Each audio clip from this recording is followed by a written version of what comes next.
ಒಂದು ಸಮಯದಲ್ಲಿ ಈ ಒಂದು ಆರಾಧನೆಯಲ್ಲಿ ಭಾಗವಹಿಸಿರುವಂಥ ನಿಮ್ಮೆಲ್ಲರಿಗೂ ಕರ್ತನಾದ ಯೇಸು ಕ್ರಿಸ್ತನ ನಾಮದಲ್ಲಿ ಬರಮಾಡುತ್ತಾ ಇದ್ದೇವೆ. ಈ ಒಂದು ಆರಾಧನೆಯಲ್ಲಿ ಈ ಒಂದು ಮಾಧ್ಯಮದ ಮುಖಾಂತರವಾಗಿ ನಾವೆಲ್ಲರೂ ಕೂಡಿದ್ದೇವೆ. ಈ ಒಂದು ಸಮಯದಲ್ಲಿ ಯೇಸಪ್ಪ ನಮ್ಮ ಮಧ್ಯದಲ್ಲಿ ಕರ್ತನೆ, ನೀನು ಆಸೀನರೂಢನಾಗಿ ಕರ್ತನೆ ನೀನು ಇಳಿದು ಬಾ ಸ್ವಾಮಿ. ಹೌದು ಕರ್ತನೆ, ಇದನ್ನು ಕರ್ತನೆ ಮನೆಗಳಲ್ಲಿ ಕುಳಿತು ಸ್ವಾಮಿ ಗಮನಿಸುತ್ತಿರುವಂಥ, ಹೌದು ರಾಜ, ಈ ಆರಾಧನೆಯಲ್ಲಿ ಭಾಗವಹಿಸಿರುವಂಥ ಕರ್ತನೆ ಪ್ರತಿಯೊಬ್ಬರ ಮೇಲೆ ಕರ್ತನೆ, ನಿನ್ನ ಮಕ್ಕಳ ಮೇಲೆ ಕರ್ತನೆ ನನ್ನ ಪರಿಶುದ್ಧಾತ್ಮನ ಪ್ರಸನ್ನತೆ ಇಳಿದು ಬರಲಿ ಸ್ವಾಮಿ. ಹೌದು ರಾಜ, ನಿನ್ನ ಬಲವುಳ್ಳ ಕರಗಳು ಇಳಿದು ಬರಲಿ ಸ್ವಾಮಿ. ನಾವೆಲ್ಲರೂ ಒಪ್ಪಿಸಿಕೊಟ್ಟವರಾಗಿ ಇರುವಂಥ ಸ್ಥಳಗಳಲ್ಲಿ ಇದ್ದುಕೊಂಡು ಪ್ರಿಯರೇ, ಈ ಒಂದು ವೇಳೆಯಲ್ಲಿ ನಮ್ಮನ್ನು ನಾವೇ ಒಪ್ಪಿಸಿಕೊಟ್ಟವರಾಗಿ ನಮ್ಮ ದೇವರನ್ನು ಬರಮಾಡೋಣ, ನಮ್ಮ ಕರ್ತನಾದ ಯೇಸು ಕ್ರಿಸ್ತನನ್ನು ಬರಮಾಡೋಣ ಪ್ರಿಯರೇ. ಈ ಒಂದು ಆರಾಧನೆ ಸಮಯದಲ್ಲಿ ದೇವರೇ, ಹೌದು ರಾಜ, ಈ ಆರಾಧನೆಯಲ್ಲಿ ಕರ್ತನೆ ನೀನು ಇಳಿದು ಬಾ ಸ್ವಾಮಿ. ನಮ್ಮ ಸಂಗಡ ಕರ್ತನೆ ನೀನು ಕಾರ್ಯ ಮಾಡು ಕರ್ತನೆ. ಹೌದು ರಾಜ, ನಮ್ಮ ಕುಟುಂಬಗಳಲ್ಲಿ ಕರ್ತನೆ ನೀನು ಕಾರ್ಯ ಮಾಡು ಸ್ವಾಮಿ. ಈ ಆರಾಧನೆಯಲ್ಲಿ ಕರ್ತನೆ ಇದು ಸ್ವಾಮಿ ನಿನ್ನ ಪರಿಶುದ್ಧವಾದ ಪ್ರಸನ್ನತೆ ಇಳಿದು ಬರಲಿ ಸ್ವಾಮಿ. ನಿನ್ನ ಆತ್ಮದಿಂದ ತುಂಬಿಸು ಸ್ವಾಮಿ. ಹೌದು ರಾಜ, ನನ್ನ ಆತ್ಮವುಳ್ಳ ಬಲವು ಕರ್ತನೆ ಇಳಿದು ಬಂದು ಕಾರ್ಯ ಮಾಡಲಿ ಸ್ವಾಮಿ. ನಮ್ಮನ್ನು ನಾವೇ ಒಪ್ಪಿಸಿ ಕೊಡುತ್ತೇವೆ ಎಂಬುದಾಗಿ ಹೇಳಿ ನಾವೆಲ್ಲರೂ ಆತನಿಗೆ ಒಂದು ನಿಮಿಷಗಳ ಕಾಲ ಸ್ತೋತ್ರವನ್ನು ಮಾಡೋಣ ಪ್ರಿಯರೇ. Hallelujah, hallelujah, hallelujah, hallelujah. ಯೇಸುವೇ ನಿನಗೆ ಸ್ತೋತ್ರ, ಯೇಸುವೇ ನಿನಗೆ ಸ್ತೋತ್ರ. ಪರಿಶುದ್ಧನಾದ ದೇವರೇ ನಿನಗೆ ಸ್ತೋತ್ರ. ಇಸ್ರಾಯೇಲರ ಕರ್ತನೆ ಅರಸನಾಗಿರುವಾತನೇ ನಿನಗೆ ಸ್ತೋತ್ರ.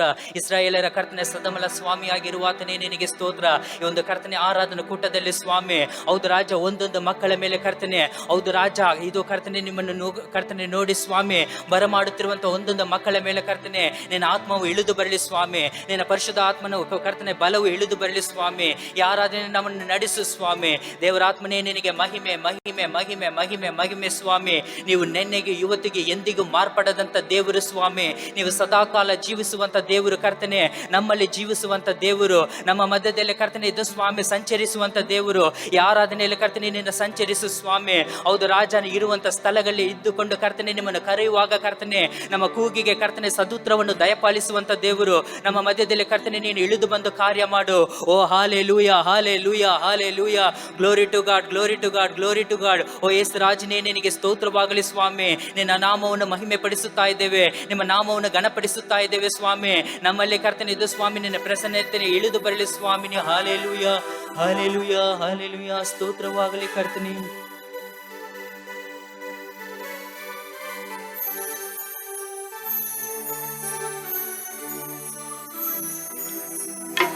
ನನ್ನ ಉಸಿರಿರುವ ದಿನವೆಲ್ಲ ನಾ ಮಾಡುವೆ ನಿಮಗೆ ಆರಾಧನೆ.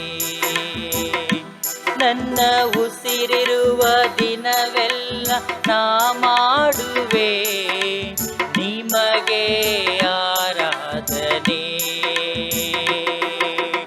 ಆರಾಧನೆ, ಆರಾಧನೆ ಯೇಸುವಿಗೆ ಆರಾಧನೆ.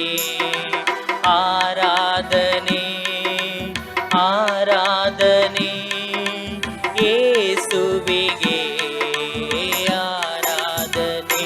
ನನ್ನ ಉಸಿರಿರುವ ದಿನವೆಲ್ಲ ನಾ ಮಾಡುವೆ ನಿಮಗೆ ಆರಾಧನೆ. ಎಲ್ಲರೂ ಸೇರಿ ಹೇಳೋಣ ಬೇರೆ.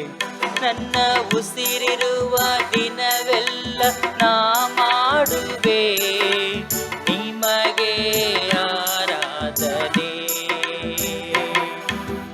ಎಷ್ಟೊಂದು ಉಪಕಾರ ನನ್ನ ಜೀವಿತದಲ್ಲಿ ನೀ ಮಾಡಿರುವೆ యేసయ్య.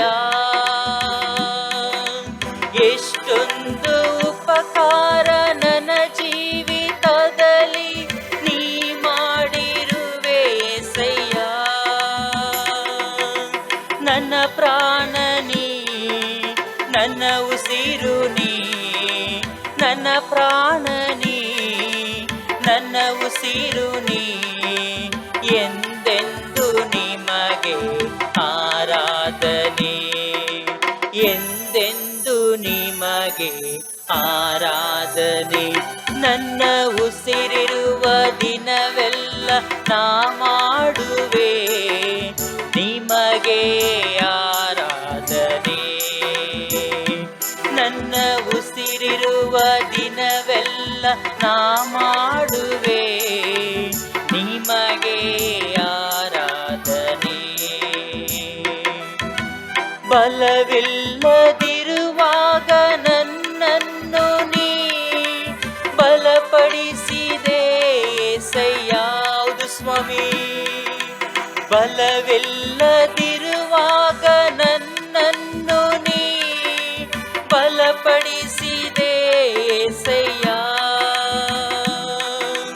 ನನ್ನ ಬಲವು ನೀ, ನನ್ನ ಬಂಡೆ ನೀ, ನನ್ನ ಬಲವು ನೀ, ನನ್ನ ಬಂಡೆ ನೀ, ಎಂದೆಂದು ನಿಮಗೆ ಆರಾಧನೆ, ಎಂದೆಂದು ನಿಮಗೆ ಆರಾಧನೆ.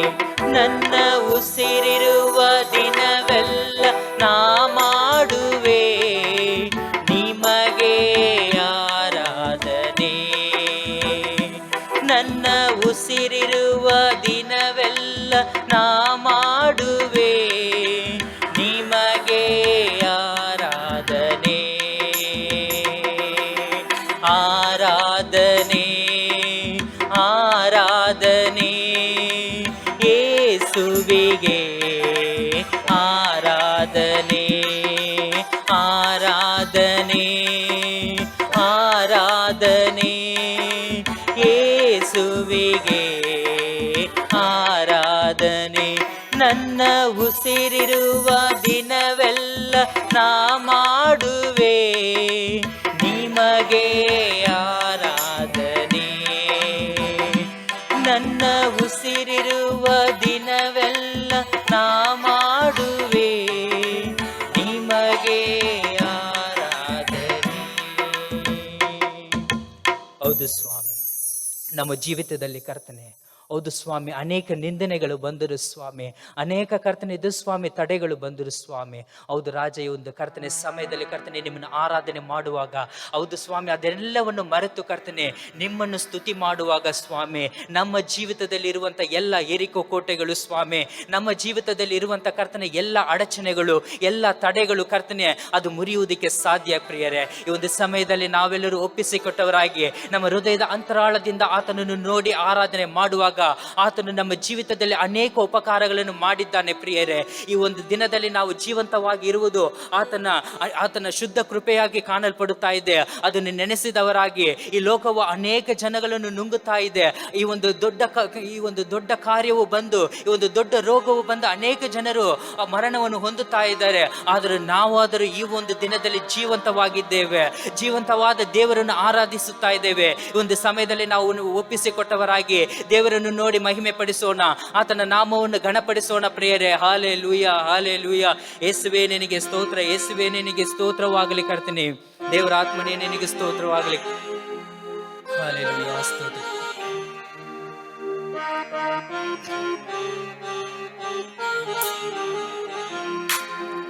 ನಿನ್ನ ಬಿಟ್ಟು ನಾ ಏನು ಮಾಡಲಿ, ನಿನ್ನ ಬಿಟ್ಟು ನಾ ಎಲ್ಲಿಗೆ ಹೋಗಲಿ, ನಿನ್ನ ಬಿಟ್ಟು ನಾ ಏನು ಮಾಡಲಿ, ನಿನ್ನ ಬಿಟ್ಟು ನಾ ಎಲ್ಲಿಗೆ ಹೋಗಲಿ. ನೀನೇ ನನ್ನ ದುರ್ಗವು, ಆಶ್ರಯವಾಗಿರುವೆ, ನೀನೇ ನನ್ನ ರಕ್ಷಣೆಯು, ಗುರಾಣಿಯಾಗಿರುವೆ. ನೀನೇ ನನ್ನ ದುರ್ಗವು, ಆಶ್ರಯವಾಗಿರುವೆ, ನೀನೇ ನನ್ನ ರಕ್ಷಣೆಯು, ಗುರಾಣಿಯಾಗಿರುವೆ. ನಿನ್ನ ಬಿಟ್ಟು ನಾ ಏನು ಮಾಡಲಿ, ನಿನ್ನ ಬಿಟ್ಟು ನಾ ಹೋಗಲಿ, ನಿನ್ನ ಬಿಟ್ಟು ನಾ ಏನು ಮಾಡಲಿ, ನಿನ್ನ ಬಿಟ್ಟು ನಾ ಎಲ್ಲಿಗೆ ಹೋಗಲಿ. ನನ್ನ ಜೀವಿತವು ನೀವು ಉಜ್ಜೀವಗೊಳಿಸಿ, ನನ್ನ ದಾರಿಯನ್ನು ನೀವು ಸ್ಥಿರಪಡಿಸಿ.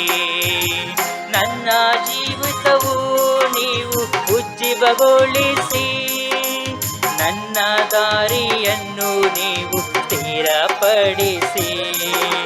ಜೀವವಾಕ್ಯವ ನನ್ನ ಬಾಯಲ್ಲಿ ಕೊಟ್ಟು, ಹೊಸ ಕೃಪೆ ನೀಡಿ ನನ್ನ ನಡೆಸಿರುವೆ. ಜೀವವಾಕ್ಯವ ನನ್ನ ಬಾಯಲ್ಲಿ ಇಟ್ಟು, ಹೊಸ ಕೃಪೆಯನ್ನು ನೀನು ನಡೆಸಿರುವೆ. ನಿನ್ನ ಬಿಟ್ಟು ನಾ ಏನು ಮಾಡಲಿ, ನಿನ್ನ ಬಿಟ್ಟು ನಾ ಎಲ್ಲಿಗೆ ಹೋಗಲಿ, ನಿನ್ನ ಬಿಟ್ಟು ನಾ ಏನು ಮಾಡಲಿ, ನಿನ್ನ ಬಿಟ್ಟು ನಾ ಎಲ್ಲಿಗೆ ಹೋಗಲಿ. ಸಾಲಗಳಲ್ಲಿ ನಾನು ಹೆದರುವಾಗ ತಂದೆಯಾಗಿ ಬಂದು ನೀನು ಬೇಡಿಸಿರುವೆ. ಸಾಲಗಳಲ್ಲಿ ನಾನು ಹೆದರುವಾಗ ತಂದೆಯಾಗಿ ಬಂದು ನಿನ್ನ ಬೇಡಿಸಿರುವೆ. ರೋಗದ ಮಂಚದಲ್ಲಿ ಮಲಗಿರುವಾಗ ವೈದ್ಯನಾಗಿ ಬಂದು ನನ್ನ ಉಳಿಸಿರುವೆ. ರೋಗದ ಮಂಚದಲ್ಲಿ ಮಲಗಿರುವಾಗ ವೈದ್ಯನಾಗಿ ಬಂದು ನನ್ನ ಬೇಡಿಸಿರುವೆ. ನಿನ್ನ ಬಿಟ್ಟು ನಾ ಏನು ಮಾಡಲಿ, ನಿನ್ನ ಬಿಟ್ಟು ನಾ ಎಲ್ಲಿಗೆ ಹೋಗಲಿ, ನಿನ್ನ ಬಿಟ್ಟು ನಾ ಏನು ಮಾಡಲಿ, ನಿನ್ನ ಬಿಟ್ಟು ನಾ ಎಲ್ಲಿಗೆ ಹೋಗಲಿ. ಹೌದು ಸ್ವಾಮಿ, ನಿಮ್ಮನ್ನು ಬಿಟ್ಟು ಕರ್ತನೆ ನಾವು ಅಗಲುವುದಕ್ಕೆ ಸಾಧ್ಯವಿಲ್ಲ ಕರ್ತನೆ. ಹೌದು ರಾಜ, ನಮ್ಮ ಕರ್ತನೆ ಎಲ್ಲ ಸಮಯದಲ್ಲೂ ಕರ್ತನೆ ನೀವು ನಮ್ಮ ಸಂಗಡ ಇರುವುದಕ್ಕಾಗಿ ಸ್ತೋತ್ರ ಕರ್ತನೆ. ಯಾರಾದನೇನು ಕರ್ತನೆ ಇದು ಸ್ವಾಮಿ ನೀನು ನಡೆಸಿಕೊಟ್ಟದಕ್ಕಾಗಿ ನಿನಗೆ ಸ್ತೋತ್ರ. ಹೌದು ರಾಜ, ಇದನ್ನು ಕರ್ತನೆ ಇದು ಸ್ವಾಮಿ ಯಾರಾದನೇನು ಪ್ರಾರಂಭದಿಂದ ಮುಕ್ತಾಯದವರೆಗೂ ನೀವು ನಡೆಸಿಕೊಡು ಸ್ವಾಮಿ. ನೀನೇ ಇದ್ದು ಎಲ್ಲವನ್ನು ಕಾರ್ಯವನ್ನು ಕರ್ತನೆ ನಿರ್ವಹಿಸು ಸ್ವಾಮಿ. ಯೇಸುವಿನ ನಾಮದಲ್ಲಿ ನನ್ನ ಪ್ರಾರ್ಥನೆಯನ್ನು ಕೇಳು ತಂದೆ, ಆಮೀನ್. ಒಂದು ಸಮಯದಲ್ಲಿ ದೇವರ ಸಂದೇಶಕ್ಕಾಗಿ ನಮ್ಮ ಬೋಧಕರನ್ನು ಬರಮಾಡುವ.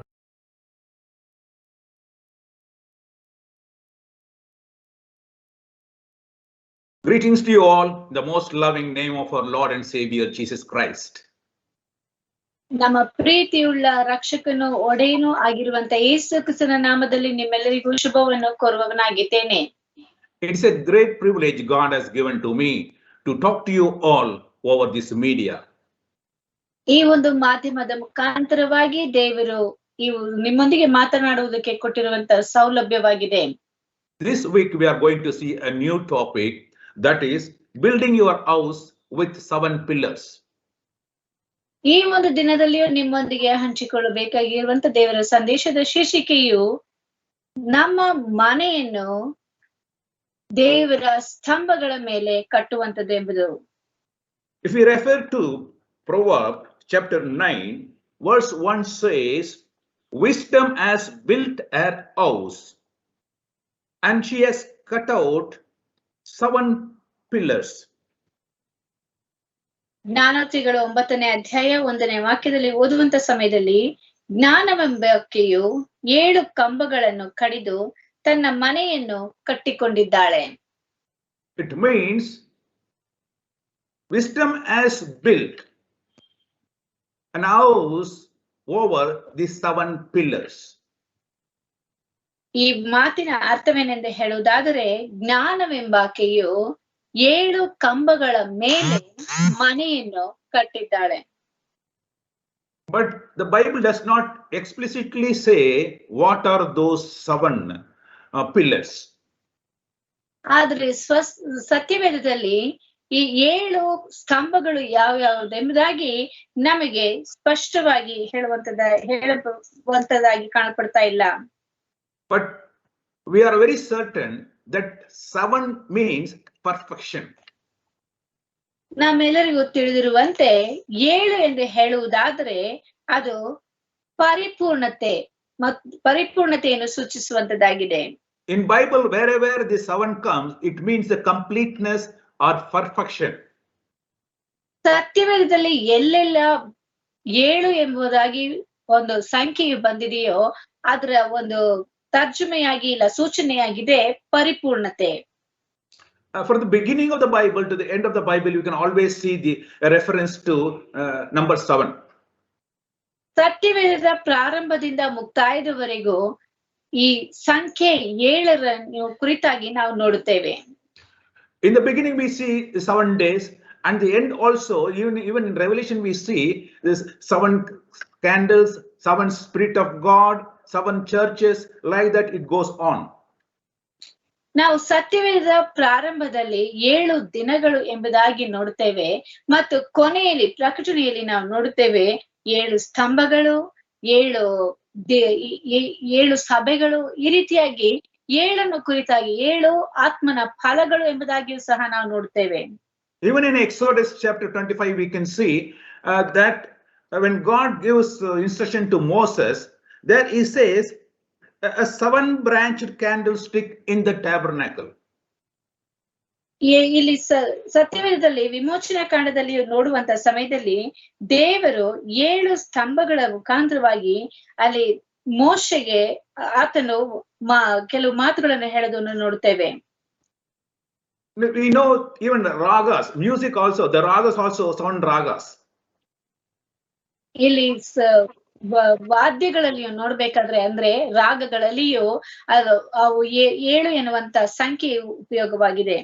So 7 means perfection or completeness, harmony. We can take it that way.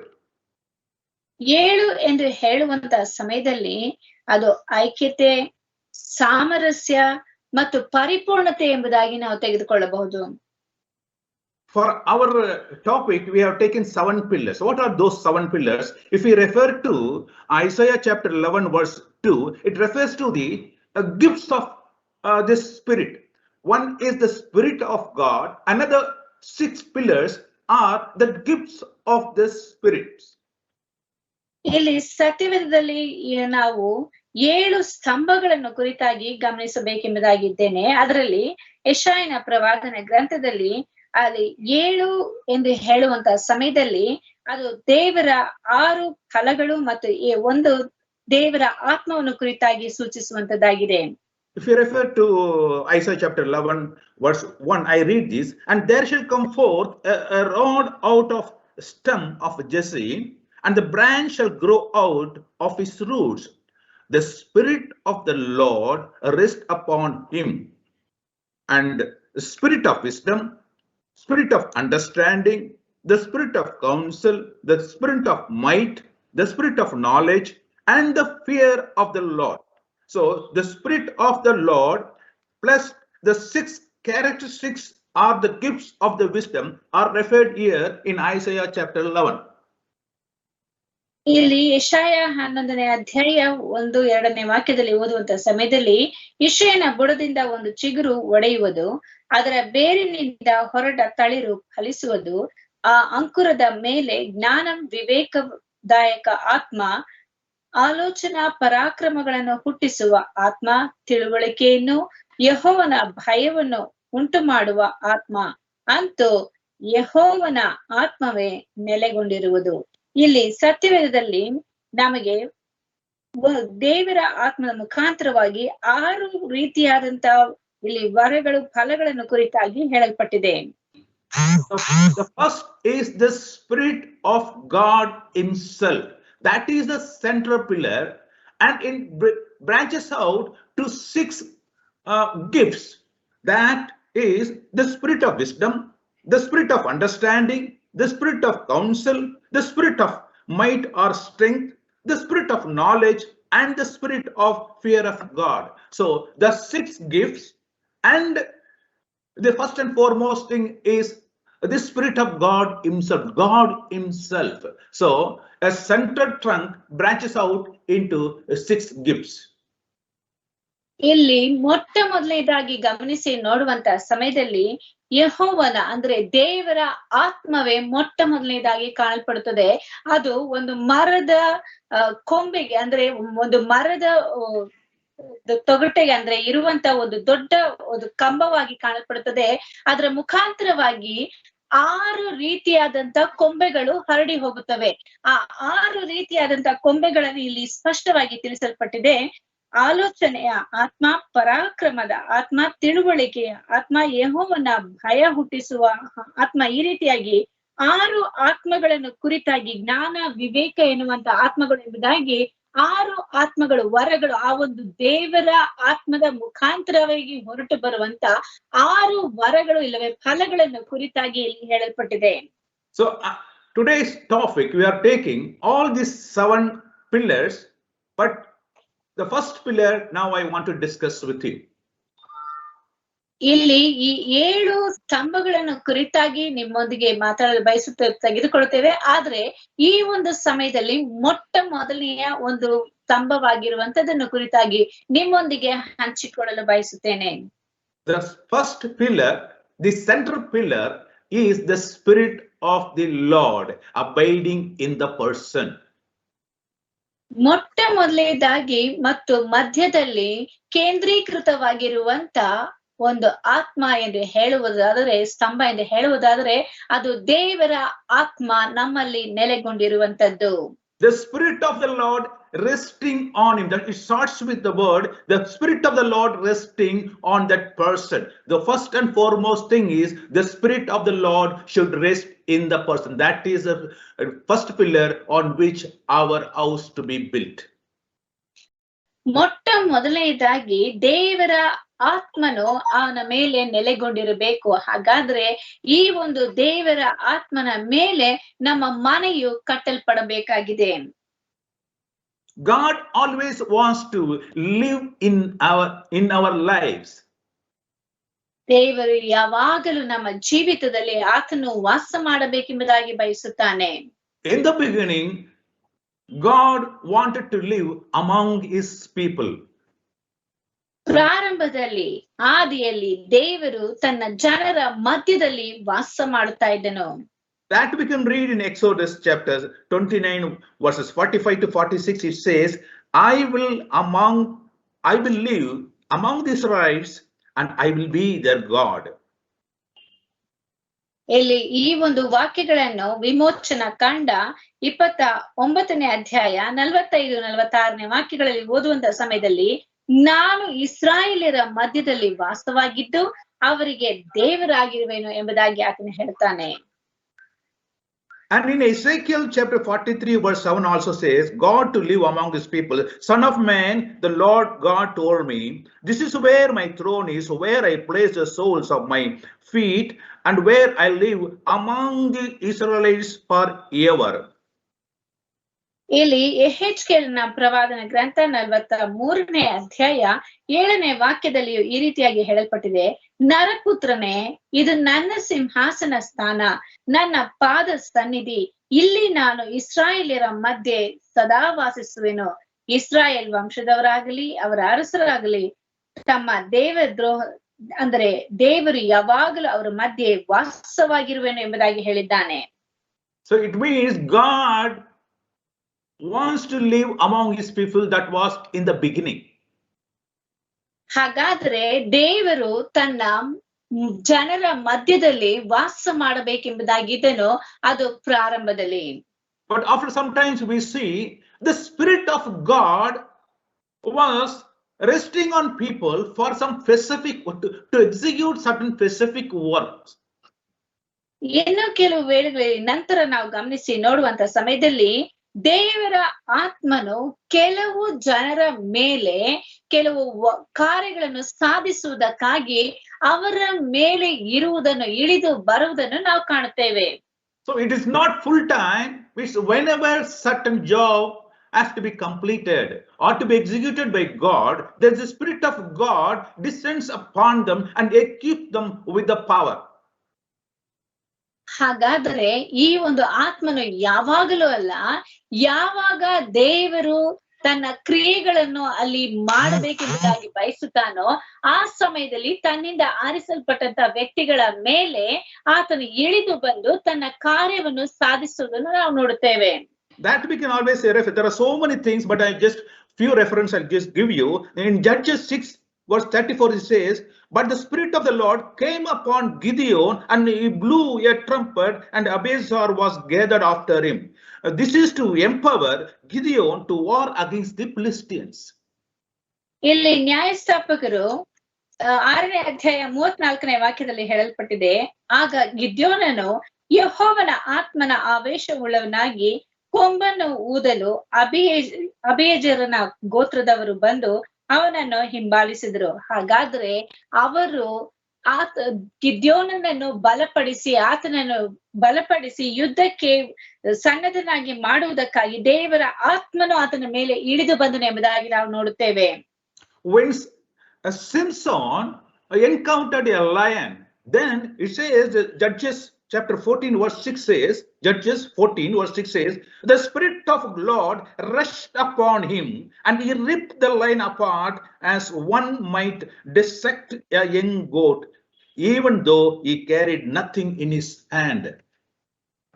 ನ್ಯಾಯಸ್ತೋಪಕರು 14ನೇ ಅಧ್ಯಾಯ 6ನೇ ವಾಕ್ಯದಲ್ಲಿ ಇನ್ನೊಂದು ದೃಷ್ಟಾಂತವೂ ಇದೆ. ಅವನ ಕೈಯಲ್ಲಿ ಏನೂ ಇಲ್ಲದಿದ್ದರೂ ಯೆಹೋವನ ಆತ್ಮವು ಅವನ ಮೇಲೆ ಪಕ್ಕನೆ ಬಂದದರಿಂದ ಆ ಸಿಂಹವನ್ನು ಹೋತ ಮರಿಯನ್ನೋ ಎಂಬಂತೆ ಸೀಳಿಬಿಟ್ಟನು. So likewise, the Spirit of God used to rush upon the people for some specific work that you can see in 1 Samuel chapter 10 verse 6 says, the Spirit of the Lord will come upon thee and thou shalt prophesy with them and thou shalt turn into another man to make a Solomon a prophet before making him a king of Israel. ಹಾಗಾದ್ರೆ ದೇವರು ಒಂದು ತನಗೆ ನೇಮಕವಾಗಿರೋ ಅಂದ್ರೆ ತನಗೆ ಮಾಡಬೇಕಾಗಿರುವಂತಹ ಕಾರ್ಯವನ್ನು ಸಾಧಿಸುವುದಕ್ಕಾಗಿ ಜನರ ಮೇಲೆ ಆತನು ಇಳಿದು ಬರುವುದನ್ನು ಇನ್ನೊಂದು ದೃಷ್ಟಾಂತದ ಮೂಲಕವಾಗಿಯೂ ನಾವು ನೋಡಬಹುದು. ಒಂದು ಸಮುವೇಲನ ಪತ್ರಿಕೆ ಪುಸ್ತಕ 10ನೇ ಅಧ್ಯಾಯ 6ನೇ ವಾಕ್ಯದಲ್ಲಿ ನಾವು ನೋಡುತ್ತೇವೆ, ಯೆಹೋವನ ಆತ್ಮವು ನಿನ್ನ ಮೇಲೂ ಬರುವುದರಿಂದ ನೀನು ಮಾರ್ಪಟ್ಟು ಪ್ರವಾದಿಸುವಿ. ಹಾಗಾದ್ರೆ ದೇವರ ಆತ್ಮವು ಇಳಿದು ಬಂದ ಮೇಲೆಯೇ ಆ ವ್ಯಕ್ತಿಯು ಪ್ರವಾದಿಸುವುದಕ್ಕೂ ಸಿಂಸೋನನು ಆ ರೀತಿಯಾಗಿ ಪರಾಕ್ರಮ ಉಳ್ಳವನಾಗಿ ಮಾರ್ಪಡುವುದಕ್ಕೂ ಸಾಧ್ಯವಾಯಿತು. But in New Testament period, Paul says in Acts chapter 17 verse 24, it's a very specific, it is not one time affair. He says, God who made the world and everything in it, it is the Lord of heaven and earth. He does not live in shrines made by human hands. He does not just live in the temples which we built. We call it church, or some people call it temple. Like that people call it, thinking that God will rest in that place. But Paul very clearly says, God who made the world and everything in it, it is the Lord of heaven and earth. He does not live in shrines made by human hands. ಇಲ್ಲಿ ಪೌಲನು ಬಹಳ ಸ್ಪಷ್ಟವಾಗಿ ಹೊಸ ಒಡಂಬಡಿಕೆಯ ಅಪೊಸ್ತಲರ ಕೃತ್ಯಗಳಲ್ಲಿ ಹೇಳ್ತಾನೆ, ಮನುಷ್ಯನು ಮಾಡಿದಂತ ಒಂದು ಕಟ್ಟಡಗಳಲ್ಲಿ ದೇವರು ವಾಸ ಮಾಡುವುದಿಲ್ಲ ಮತ್ತು ಆತನ ಇರುವಿಕೆಯು ಯಾವಾಗಲೂ ಇರುತ್ತದೆ ಎಂಬುದಾಗಿ ಅದಕ್ಕೆ ನಿದರ್ಶನವಾಗಿ ಅಪೊಸ್ತಲರ ಕೃತ್ಯಗಳು 17ನೇ ಅಧ್ಯಾಯ 24ನೇ ವಾಕ್ಯದಲ್ಲಿ ಅದನ್ನು ಸ್ಪಷ್ಟವಾಗಿ ಹೇಳ್ತಾನೆ. ಜಗತ್ತನ್ನು ಅದರಲ್ಲಿರುವ ಎಲ್ಲಾ ವಸ್ತುಗಳನ್ನು ಉಂಟು ಮಾಡಿದ ದೇವರು ಭೂಮ್ಯಾಕಾಶಗಳ ಒಡೆಯನಾಗಿರುವುದರಿಂದ ಆತನು ಕೈಯಿಂದ ಕಟ್ಟಿರುವ ಗುಡಿಗಳಲ್ಲಿ ವಾಸ ಮಾಡುವವನಲ್ಲ. Then where does he live? ಹಾಗಾದ್ರೆ ಆತನು ಎಲ್ಲಿ ವಾಸ ಮಾಡುತ್ತಾನೆ? In Romans he gives the answer. Chapter 8 verse 9 he says, it's you, however, are not under the control of the human nature, but under the control of the Spirit, since God's Spirit lives in you. And if anyone does not have the Spirit of the Messiah, he does not belong to him. He says the Spirit of God lives in you. ಹಾಗಾದ್ರೆ ದೇವರ ಆತ್ಮನು ಎಲ್ಲಿ ವಾಸ ಮಾಡುತ್ತಾನೆ ಎಂದು ನೋಡುವಂತ ಸಮಯದಲ್ಲಿ ರೋಮಾಪುರದವರಿಗೆ ಬರೆದ ಪತ್ರಿಕೆ 5ನೇ ಅಧ್ಯಾಯ 9ನೇ ವಾಕ್ಯದಲ್ಲಿ ನೋಡುತ್ತೇವೆ, ನೀವಾದರೂ ನಿಮ್ಮಲ್ಲಿ ದೇವರ ಆತ್ಮನು ವಾಸವಾಗಿರುವುದಾದರೆ ಶರೀರ ಭಾವಾಧೀನರಲ್ಲ, ದೇವರ ಆತ್ಮನಿಗೆ ಅಧೀನರಾಗಿದ್ದೀರಿ. ಯಾವನಿಗಾದರೂ ಕ್ರಿಸ್ತನ ಆತ್ಮನು ಇಲ್ಲದಿದ್ದರೆ ಅವನು ಕ್ರಿಸ್ತನವನಲ್ಲ. ಇಲ್ಲಿ ಸ್ಪಷ್ಟವಾಗಿ ಹೇಳಲ್ಪಟ್ಟಿದೆ, ನಿಮ್ಮಲ್ಲಿ ದೇವರ ಆತ್ಮನು ವಾಸ ಮಾಡುವನೆಂಬುದಾಗಿ ಸ್ಪಷ್ಟವಾಗಿ ದೇವರ ವಾಕ್ಯದಲ್ಲಿ ನಮಗೆ ತಿಳಿಸಲ್ಪಟ್ಟಿದೆ. We are the temple in which God lives. It is God wants to live in us. That's what he says in 1 Corinthians chapter 3 verse 16 says, you know that you are God's sanctuary and that God's Spirit lives in you, don't you? ದೇವರು ನಮ್ಮನ್ನೇ ಅಂದರೆ ನಮ್ಮನ್ನೇ ಆತನು ಒಂದು ಆಲಯವನ್ನು ನಮಗೆ ಮಾಡಿಕೊಂಡು ಅದರಲ್ಲಿ ಆತನು ವಾಸ ಮಾಡಬೇಕೆಂಬುದಾಗಿ ಬಯಸುತ್ತಾನೆ. ಅದನ್ನು ಮೊದಲನೆಯ ಕೊರಿಂಥದವರಿಗೆ ಬರೆದ ಪತ್ರಿಕೆ 3ನೇ ಅಧ್ಯಾಯ 16ನೇ ವಾಕ್ಯದಲ್ಲಿ ನಾವು ಗಮನಿಸುತ್ತೇವೆ. ನೀವು ದೇವರ ಆಲಯವಾಗಿದ್ದೀರೆಂದು ದೇವರ ಆತ್ಮನು ನಿಮ್ಮಲ್ಲಿ ವಾಸ ಮಾಡುತ್ತಾನೆಂದು ನಿಮಗೆ ಗೊತ್ತಿಲ್ಲವೋ? ಹಾಗಾದ್ರೆ ನಾವೇ ದೇವರ ಆಲಯವಾಗಿದ್ದೇವೆ ಎಂಬುದಾಗಿ ಪೌಲನು ನಮಗೆ ಸ್ಪಷ್ಟಪಡಿಸುತ್ತಾನೆ.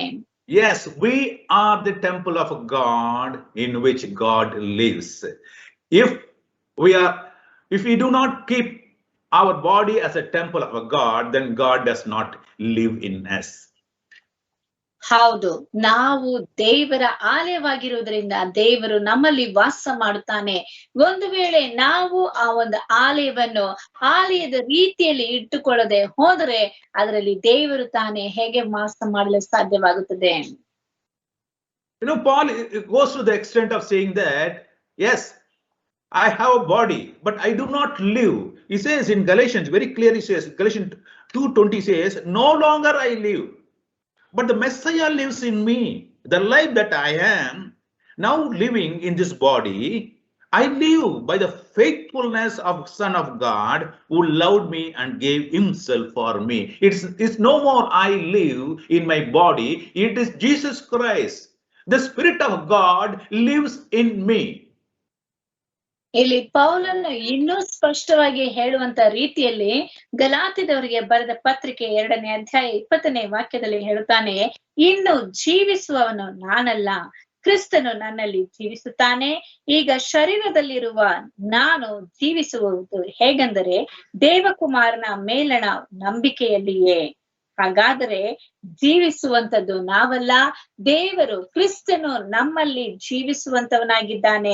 ಆತನ ನಂಬಿಕೆಯಲ್ಲಿ ನಾನು ಜೀವಿಸುವಂತವನಾಗಿದ್ದೇನೆ ಎಂಬುದಾಗಿ ಪೌಲನು ಸ್ಪಷ್ಟಪಡಿಸುತ್ತಾನೆ. That means our house or our life should be built on this center trunk, which is called the Spirit of the Lord. That should live in our life. Unless the Spirit of God abides in us, the house will not be strong enough to withstand, and it will not be a perfect, complete house. ಹಾಗಾದರೆ ನಮ್ಮ ಜೀವನವು ಈ ಒಂದು ಸ್ತಂಭದ ಮೇಲೆ ಕಟ್ಟಲ್ಪಡಬೇಕು. ಸ್ತಂಭದ ಮೇಲೆ ಎಂದು ಹೇಳಲ್ಪಡಬೇಕಾದ್ರೆ ಕೇಂದ್ರೀಯ ಸ್ತಂಭವಾಗಿರುವಂತ ಕ್ರಿಸ್ತನ ಮೇಲೆ, ಕ್ರಿಸ್ತನ ಆತ್ಮನ ಮೇಲೆ ನಮ್ಮ ಮನೆಗಳು, ಜೀವನವು, ನಮ್ಮ ವೈಯಕ್ತಿಕ ಜೀವನವು ಕಟ್ಟಲ್ಪಡಬೇಕು. ಆ ರೀತಿಯಾಗಿ ಕಟ್ಟಲ್ಪಡದೆ ಹೋದರೆ ಆ ಒಂದು ಜೀವನವಾಗಲಿ ಒಂದು ಮನೆಯಾಗಲಿ ಸ್ಥಿರವಾಗಿ ನಿಲ್ಲುವುದಕ್ಕೆ ಸಾಧ್ಯವಾಗುವುದಿಲ್ಲ. The Spirit of God should abide in us, in our life. The Spirit of God should be active and all the time connected with us. ಯಾವಾಗಲೂ ದೇವರ ಆತ್ಮನು ನಮ್ಮಲ್ಲಿ ಜೀವಿಸುತ್ತಾ ಇರಬೇಕು ಮತ್ತು ನಾವು ಆತನೊಂದಿಗೆ ಸಂಪರ್ಕವನ್ನು ಇಟ್ಟುಕೊಂಡಿರುವಂತವರಾಗಿರಬೇಕು. All other pillars, if you see it, they are gifts of the Spirit. There are 6 pillars that are gifts of the Spirit. But the first and foremost thing, what is important, is the Spirit of God himself abiding in the person. Abiding in the person. ನಮ್ಮಲ್ಲಿ ನಾವು ಗಮನಿಸಿ ನೋಡಬೇಕಾದ್ರೆ ಮತ್ತೆ 6 ಆ ಒಂದು ಆತ್ಮನಿಂದ ಬರುವಂತ ಒಂದು ಫಲಗಳಾಗಿ ವರಗಳಾಗಿ ಕಾಣಲ್ಪಡುತ್ತವೆ ಹೊರತು ಈ ಒಂದು ಮುಖ್ಯವಾಗಿರುವಂತ ಕೇಂದ್ರ ಬಿಂದುವಾಗಿರುವಂತ ದೇವರ ಆತ್ಮನ ನಮ್ಮಲ್ಲಿ ವಾಸ ಮಾಡುವಂತದ್ದು ಬಹಳ ಮುಖ್ಯವಾಗಿದೆ. Now, people always wants to have the gifts of the Spirit, the wisdom, knowledge, understanding, counseling. All these things are fine. But if you see the life of Solomon, Solomon was gifted with the spirit of wisdom and an understanding. But what happened to his life? At the end, he left God.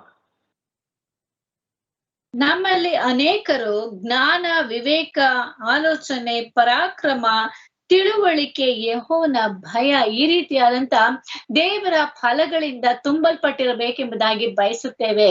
ಆದರೆ ಸೊಲೊಮೋನನನ್ನು ಗಮನಿಸಿ ನೋಡಿ, ಆತನು ದೇವರ ಜ್ಞಾನ ವಿವೇಕದಿಂದ ಸಂಪೂರ್ಣವಾಗಿ ತುಂಬಲ್ಪಟ್ಟಿದ್ದವನಾಗಿದ್ದನು. ಆದರೂ ಸಹ ಅವನ ಜೀವಿತವು ಏನಾಯಿತು ಎಂಬುದಾಗಿ ಗಮನಿಸಿ ನೋಡಿ. No, in 1 Kings chapter 11 verses 4 to 6 he says, because Solomon grew older, his wife turned his affection away after other gods, and his heart was not fully as devoted to the Lord his God as his father David's heart been. Solomon pursued Ashtoreth, Sidonian goddesses, and Milcom, that detestable Ammonite idol. Solomon practiced what the Lord considered to be evil by not following the Lord as he had his father David. ಇಲ್ಲಿ 1ನೇ ಅರಸುಗಳು 11ನೇ ಅಧ್ಯಾಯ 4ರಿಂದ 6ನೇ ವಾಕ್ಯದಲ್ಲಿ ಓದುವಂತ ಸಮಯದಲ್ಲಿ ಸೊಲೊಮೋನನು ಯಾವ ರೀತಿಯಾಗಿ ಆತನು ದೇವರ ಕಡೆಯಿಂದ ಬೇರೆ ಕಡೆಗೆ ತಿರುಗಿಕೊಂಡನು ಎಂಬುದಾಗಿ ಹೇಳಲ್ಪಟ್ಟಿದೆ. ಅವನು ವೃದ್ಧನಾದಾಗ ಅವನ ಹೃದಯವನ್ನು, ಇವರು ಅಂದ್ರೆ ಅವರ ಹೆಂಡತಿಯರು, ಅವನ ಹೃದಯವನ್ನು ಅನ್ಯ ದೇವತೆಗಳ ಕಡೆಗೆ ತಿರುಗಿಸಿದರು. ಈ ಕಾರಣದಿಂದ ಅವನು ತನ್ನ ದೇವರಾದ ಯೆಹೋವನಲ್ಲಿಟ್ಟಿದ್ದ ಯಥಾರ್ಥ ಭಕ್ತಿಯನ್ನು ಕಳೆದುಕೊಂಡನು. ತನ್ನ ತಂದೆಯಾದ ದಾವೀದನಂತೆ ನಡೆಯಲಿಲ್ಲ. ಅವನು ಚೀದೋನ್ಯರ ಅಷ್ಟೋರೆತ್ ದೇವತೆಯನ್ನು, ಅಮ್ಮೋನಿಯರ ಮಿಲ್ಕೋಮ್ ಎಂಬ ಅಸಹ್ಯ ವಿಗ್ರಹವನ್ನು ಆರಾಧಿಸತೊಡಗಿ ಯೆಹೋವನ ದೃಷ್ಟಿಯಲ್ಲಿ ದ್ರೋಹಿಯಾದನು. ಅವನ ತಂದೆಯಾದ ದಾವೀದನು ಪೂರ್ಣ ಮನಸ್ಸಿನಿಂದ ಯೆಹೋವನನ್ನು ಸೇವಿಸಿದಂತೆ ಅವನು ಸೇವಿಸಲಿಲ್ಲ. Many Christians think they have the gifts of God, so God is with them. No, it's not like that. Solomon had the gifts of God, but he left God. God's spirit was not in him. He went away from the spirit of God. That's what he says. He left God. He did not follow God in his life. He did evil in his life. My dear friend, the first and foremost thing is not the gifts of the spirit, but it is the spirit which gives the gifts. ನಮ್ಮಲ್ಲಿ ನಾವು ಅನೇಕರು ತಿಳಿದುಕೊಳ್ಳುವಂತದ್ದು, ದೇವರ ಆತ್ಮನ ಬದಲಾಗಿ ಆತನ ವರಗಳು ನಮ್ಮಲ್ಲಿ ಇದ್ದರೆ ಎಷ್ಟೋ ಚೆನ್ನಾಗಿರುತ್ತದೆ ಎಂಬುದಾಗಿ ಜನರು ತಿಳಿಯುತ್ತಾರೆ. ಆದರೆ ಇಲ್ಲಿ ಸೊಲೊಮೋನನನ್ನು ಗಮನಿಸಿ ನೋಡಿ, ಆತನಿಗೆ ದೇವರ ಆತ್ಮನ ಫಲಗಳು ಕಾಣಲ್ಪಟ್ಟಿದ್ದು. ದೇವರ ಆತ್ಮನ ಫಲಗಳು ಜ್ಞಾನ ವಿವೇಕದಿಂದ ಆತನು ತುಂಬಲ್ಪಟ್ಟಿದ್ದನು. ಆದರೂ ಸಹ ಈ ವಾಕ್ಯದಲ್ಲಿ ಸ್ಪಷ್ಟವಾಗಿ ಹೇಳಲ್ಪಟ್ಟಿದೆ, ಅವನು ವಿಗ್ರಹವನ್ನು ಆರಾಧಿಸತೊಡಗಿ ಯೆಹೋವನ ದೃಷ್ಟಿಯಲ್ಲಿ ದ್ರೋಹಿಯಾದನು ಎಂಬುದಾಗಿ ಹೇಳಲ್ಪಟ್ಟಿದೆ. ಹಾಗಾದರೆ ದೇವರ ಮಾರ್ಗವನ್ನು ಬಿಟ್ಟು ಆತನು ದುಷ್ಟತನಕ್ಕೆ ಹೋದುದರಿಂದ ದೇವರ ಆತ್ಮನ ಫಲವು ಇದ್ದರೂ ಸಹ ಆತನು ದೇವರಿಂದ ದೂರವಾಗಿದ್ದನು. ಆದ್ದರಿಂದ ಪ್ರೀತಿಯುಳ್ಳ ಸಹೋದರ ಸಹೋದರಿಯರೇ, ನಮಗೆ ಬೇಕಾಗಿರುವಂತದ್ದು ದೇವರ ಆತ್ಮನ ಫಲಗಳಿಗಿಂತಲೂ ದೇವರ ಆತ್ಮನು ನಮ್ಮಲ್ಲಿ ವಾಸ ಮಾಡುವಂತದ್ದು ಬಹಳ ಮುಖ್ಯವಾಗಿ ಕಾಣಲ್ಪಡ್ತಾ ಇದೆ. The God's spirit should abide in us. Unless he abides in our life is not made, my dear friend. ದೇವರ ಆತ್ಮನು ನಮ್ಮಲ್ಲಿ ವಾಸ ಮಾಡಿರಬೇಕು. ದೇವರ ಆತ್ಮನು ನಮ್ಮಲ್ಲಿ ವಾಸ ಮಾಡದ ಹೊರತು ನಮ್ಮ ಜೀವನವು ಸುಖಾಂತವಾಗಿ ಸಾಗುವುದಕ್ಕೆ ಸಾಧ್ಯವಿಲ್ಲ. So he should abide. Let's refer to John chapter 15 verses 7. I just read out certain things. I read out from 4 to 7 to 8. Okay, I'll read out. Abide in me. John 15 verses. John chapter 15 verses 4 onwards. Okay, abide in me, and I will abide in you. Just as a branch cannot produce fruit by itself unless it abides in the vine, neither can you unless you abide in me. I am the vine, and you are the branches. The one who abides in me while I abide in him produces much fruit, because apart from me you can do nothing unless a person abides in me. He is thrown away like a pruned branch and dries up. People gather such branches, throw them into the fire, and they are burnt up. If you abide in me and my words abide in you, you can ask for anything you want and you will receive it.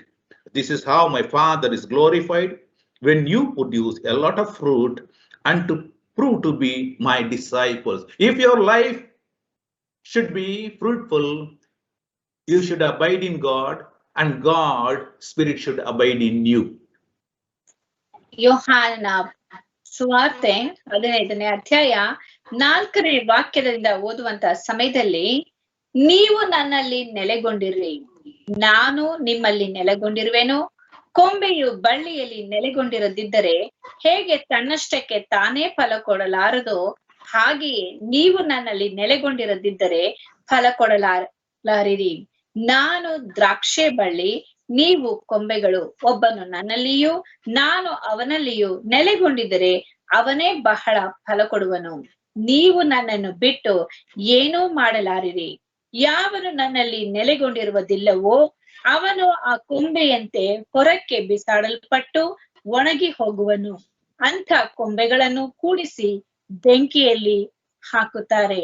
ಹಾಗಾದ್ರೆ ದೇವರ ಆತ್ಮನು ನಮ್ಮಲ್ಲಿ ವಾಸವಾಗಿರಬೇಕು, ಮತ್ತು ನಾವು ದೇವರ ಆತ್ಮನಲ್ಲಿ ವಾಸವಾಗಿರುವಾಗ ಮಾತ್ರವೇ ಫಲಗಳನ್ನು ನಾವು ಕಾಣುವುದಕ್ಕೆ ಸಾಧ್ಯವಾಗುತ್ತದೆ.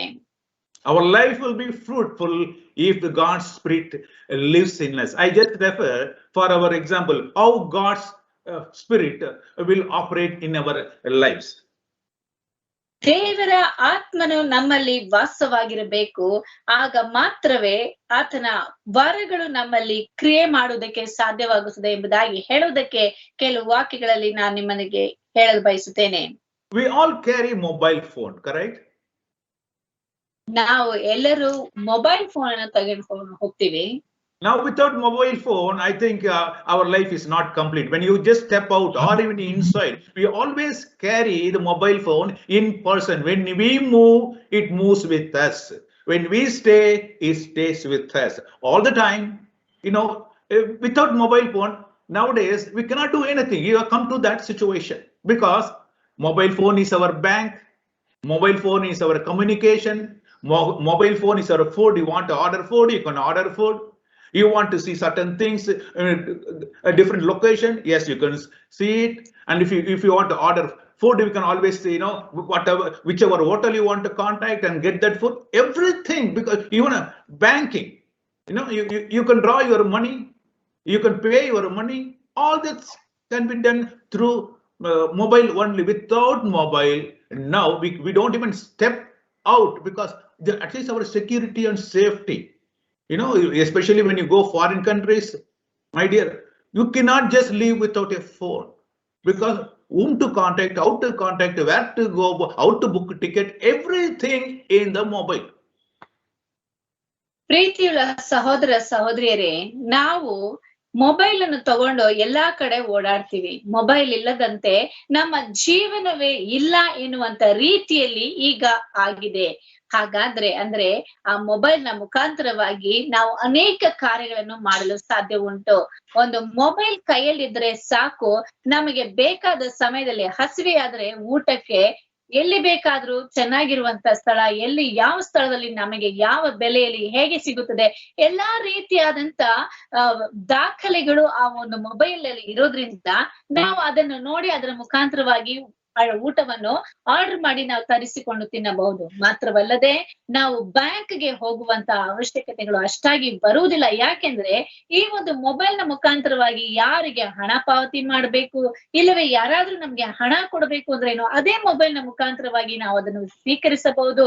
ಈ ರೀತಿಯಾಗಿ ಮೊಬೈಲ್ ನಮ್ಮ ಜೀವನದಲ್ಲಿ ಮಾನವನಿಗೆ ಒಂದು ಸಂಘ ಜೀವಿಯಾಗಿ ಮನುಷ್ಯನ ಸಹಪಾಠಿಯಾಗಿ ಮಾರ್ಪಟ್ಟಿರುವುದನ್ನು ನಾವು ಕಾಣುತ್ತೇವೆ. ಮೊಬೈಲ್ ಇಲ್ಲದಂತ ಜೀವನವು ನಮಗೆ ಜೀವನವೇ ಅಲ್ಲ ಎಂಬುದಾಗಿ ಅನಿಸುತ್ತದೆ. ಮೊಬೈಲ್ ನ ಮುಖಾಂತರವಾಗಿ ಇನ್ನೂ ಅನೇಕ ಕಾರ್ಯಗಳನ್ನು, ಎಲ್ಲಾದ್ರೂ ಒಂದು ಸ್ಥಳಕ್ಕೆ ಹೋಗ್ಬೇಕು ಎಂದು ಹೇಳುವುದಾದ್ರೆ ಆ ಒಂದು ಯಾವ ಸ್ಥಳಕ್ಕೆ ಹೋಗ್ಬೇಕು, ಅದಕ್ಕೆ ಯಾವ ಒಂದು ರೀತಿಯಲ್ಲಿ, ಯಾವ ರೋಡ್ ನಲ್ಲಿ ಹೇಗೆ ಹೋಗಬೇಕು, ಈ ರೀತಿಯಾದಂತ ಒಂದು ನಕ್ಷೆಯನ್ನು ಸಹ ಅದು ನಮಗೆ ಕೊಡುವಂತದ್ದಾಗಿ ಕಾಣಲ್ಪಡುತ್ತದೆ. ಮೊಬೈಲ್ ನಮ್ಮ ಜೀವನದ ಒಂದು ಅಂಗವಾಗಿ ಮಾರ್ಪಟ್ಟು ಬಿಟ್ಟಿದೆ. Yes, so mobile is our banker, is our food, our road map, our support system, our safety system, our communication system. You name anything, mobile plays a vital role, so also the Spirit of God in our life. Unless the Spirit of God comes in our life, we are not complete. We will be like without our brain. If we don't have a phone nowadays, mobile phone, we feel that we have lost everything. ನಮ್ಮ ಜೀವಿತದಲ್ಲಿ mobile phone ಒಂದು ಅಂಗವಾಗಿರೋದ್ರಿಂದ ಊಟಕ್ಕೆ, ಎಲ್ಲಾದ್ರೂ ಹೋಗ್ಬೇಕಾದ್ರೆ ನಕ್ಷೆ, ಮತ್ತು ನಮಗೆ ಬೇಕಾಗಿರುವಂತ bank ನ ಎಲ್ಲಾ ಸವಲತ್ತುಗಳು, ಈ ರೀತಿಯಾಗಿ ಅನೇಕ ಕಾರ್ಯಗಳನ್ನು ಬರೀ ಮೊಬೈಲ್ ಅನ್ನು ಇಟ್ಟುಕೊಂಡೇ ನಾವು ಮಾಡುವಂತ ಒಂದು ಪರಿಸ್ಥಿತಿಯಲ್ಲಿ ಬಂದಿದ್ದೇವೆ. ಮೊಬೈಲ್ ನಮ್ಮ ಜೀವನದಲ್ಲಿ ಒಂದು ಅಂಗವಾಗಿ ಮಾರ್ಪಟ್ಟು ಬಿಟ್ಟಿದೆ. ಹಾಗಾದ್ರೆ ದೇವರ ಆತ್ಮನು ಸಹ ಅದೇ ರೀತಿಯಾಗಿ ನಮ್ಮ ಜೀವಿತದಲ್ಲಿ ಒಂದು ಅಂಗವಾಗಿರೋದ್ರಿಂದ ನಮ್ಮ ಜೀವಿತದಲ್ಲಿ ಆತನೇ ಒಂದು ಅಂಗವಾಗಿದ್ದಾನೆ. ಮತ್ತು ಆತನೇ ಇಲ್ಲದಂತೆ ಮೊಬೈಲ್ ನಲ್ಲಿ ಯಾವ ರೀತಿಯಾಗಿ ಬ್ಯಾಂಕಿಂಗ್, ಊಟಕ್ಕೆ ತರಿಸಿಕೊಳ್ಳುವುದು ಮತ್ತು ನಕ್ಷೆಯನ್ನು ನೋಡುತ್ತೇವೋ, ಅನೇಕ ಕಾರ್ಯಗಳನ್ನು ಮಾಡ್ತೇವೋ, ಅದನ್ನೆಲ್ಲ ಆದ್ರೆ ಈ ಆತ್ಮನ ಫಲಗಳು ನಮ್ಮಲ್ಲಿಗೆ ಬರುವುದಕ್ಕೆ ಸಾಧ್ಯವಾಗುವುದಿಲ್ಲ. ದೇವರ ಆತ್ಮನು ಅದು ಕೇಂದ್ರ ಬಿಂದುವಾಗಿರೋದ್ರಿಂದ ಆತನ ಆತ್ಮವೇ ನಮಗೆ ಬಹಳ ಮುಖ್ಯವಾಗಿದೆ. ಆತನ ಆತ್ಮವು ನಮ್ಮಲ್ಲಿ ನೆಲೆಗೊಂಡಿರುವಂತದ್ದು ಬಹಳ ಬಹಳ ಮುಖ್ಯ ಎಂಬುದಾಗಿ ತಿಳಿದುಕೊಳ್ಳಿ. The Spirit of God living in us make us a complete man. That's what Colossians chapter 2 verse 9 to 10 says. For in him dwells all the fullness of Godhead bodily, and you are complete in him, which is the head of all principality and power. If God's Spirit lives in us, then we are complete indeed. That's what he says in Colossians chapter 2 verse 9 to 10. ದೇವರ ಆತ್ಮನು ನಮ್ಮಲ್ಲಿ ವಾಸ ಮಾಡುವುದಾದರೆ ನಾವು ಸಂಪೂರ್ಣವಾಗಿ ಪರಿಪೂರ್ಣ ವ್ಯಕ್ತಿಗಳಾಗಿರುತ್ತೇವೆ ಎಂಬುದಾಗಿ ತಿಳಿಸುತ್ತದೆ. ಕೊಲೊಸ್ಸೆಯವರಿಗೆ ಬರೆದ ಪತ್ರಿಕೆ 2ನೇ ಅಧ್ಯಾಯ 9-10ನೇ ವಾಕ್ಯದಲ್ಲಿ ಓದುವಂತಹ ಸಮಯದಲ್ಲಿ, ಕ್ರಿಸ್ತನಲ್ಲಿಯೇ ದೇವರ ಸರ್ವ ಸಂಪೂರ್ಣತೆಯು ಅವತರಿಸಿ ವಾಸ ಮಾಡುತ್ತದೆ ಮತ್ತು ನೀವು ಆತನಲ್ಲಿದ್ದುಕೊಂಡೇ ಪರಿಪೂರ್ಣತೆಯನ್ನು ಹೊಂದಿದವರಾಗಿದ್ದೀರಿ. ಹಾಗಾದ್ರೆ ಕ್ರಿಸ್ತನು ನಮ್ಮಲ್ಲಿಯೂ ನಾವು ಆತನಲ್ಲಿಯೂ ಕಾಣಲ್ಪಡುವಾಗ ಮಾತ್ರವೇ ಪರಿಪೂರ್ಣತೆಯು ನಮಗೆ ಉಂಟಾಗುವಂತದ್ದಾಗಿದೆ. But how to get the God's Spirit in our life? ಹಾಗಾದರೆ ದೇವರ ಆತ್ಮನನ್ನು ನಮ್ಮ ಜೀವಿತದಲ್ಲಿ ಹೇಗೆ ನಾವು ಪಡೆದುಕೊಳ್ಳುವುದು? Pastor, you said he is like a mobile we can use in our life. If he comes in our life, we are complete. But how to get the Spirit of God in our life? ನೀವು ಒಂದು ವೇಳೆ ಕೇಳಬಹುದು, pastor ನೀವು ಹೇಳಿದ್ರಿ ಈ ಒಂದು mobile phone ನಂತೆ ದೇವರ ಆತ್ಮನು ಯಾವಾಗಲೂ ನಮ್ಮ ಸಂಗಡ ಇರುತ್ತಾನೆ, ಆತನು ಇರುವಾಗ ಮಾತ್ರವೇ ಎಲ್ಲವೂ ಪರಿಪೂರ್ಣವಾಗುತ್ತದೆ ಎಂಬುದಾಗಿ. ಹಾಗಾದ್ರೆ ಮೊಬೈಲ್ ಫೋನ್ ನಾವು ಕಾಸು ಕೊಟ್ಟು ತಗೊಂಡ್ಬಿಡ್ತೀವಿ, ಆದ್ರೆ ದೇವರ ಆತ್ಮನನ್ನು ನಾವು ಪಡೆದುಕೊಳ್ಳುವುದು ಹೇಗೆ ಎಂಬುದಾಗಿ ನೀವು ಕೇಳಬಹುದು. My dear friend, how do you get your phone connection? You go to that phone company and accept his terms and condition, and he gives a SIM card, and you accept that card, put it in your mobile, and immediately it activates, and you are now complete with all the facilities. ನೀವು mobile phone ಅನ್ನು ಹೇಗೆ ಉಪಯೋಗಕ್ಕೆ ತರುತ್ತೀರಿ ಎಂದು ಹೇಳುವುದಾದ್ರೆ, ಅದಕ್ಕೆ ಒಂದು sim ಅನ್ನು ತೆಗೆದುಕೊಳ್ಳಬೇಕಾಗುತ್ತದೆ. ಹೋಗಿ ಆ ಒಂದು ಕಂಪನಿಯಲ್ಲಿ ಅದನ್ನು ಆಕ್ಟಿವೇಟ್ ಅಂದರೆ ಅದನ್ನು ಕ್ರಿಯಾರೂಪಕ್ಕೆ ತರಬೇಕಾಗುತ್ತದೆ.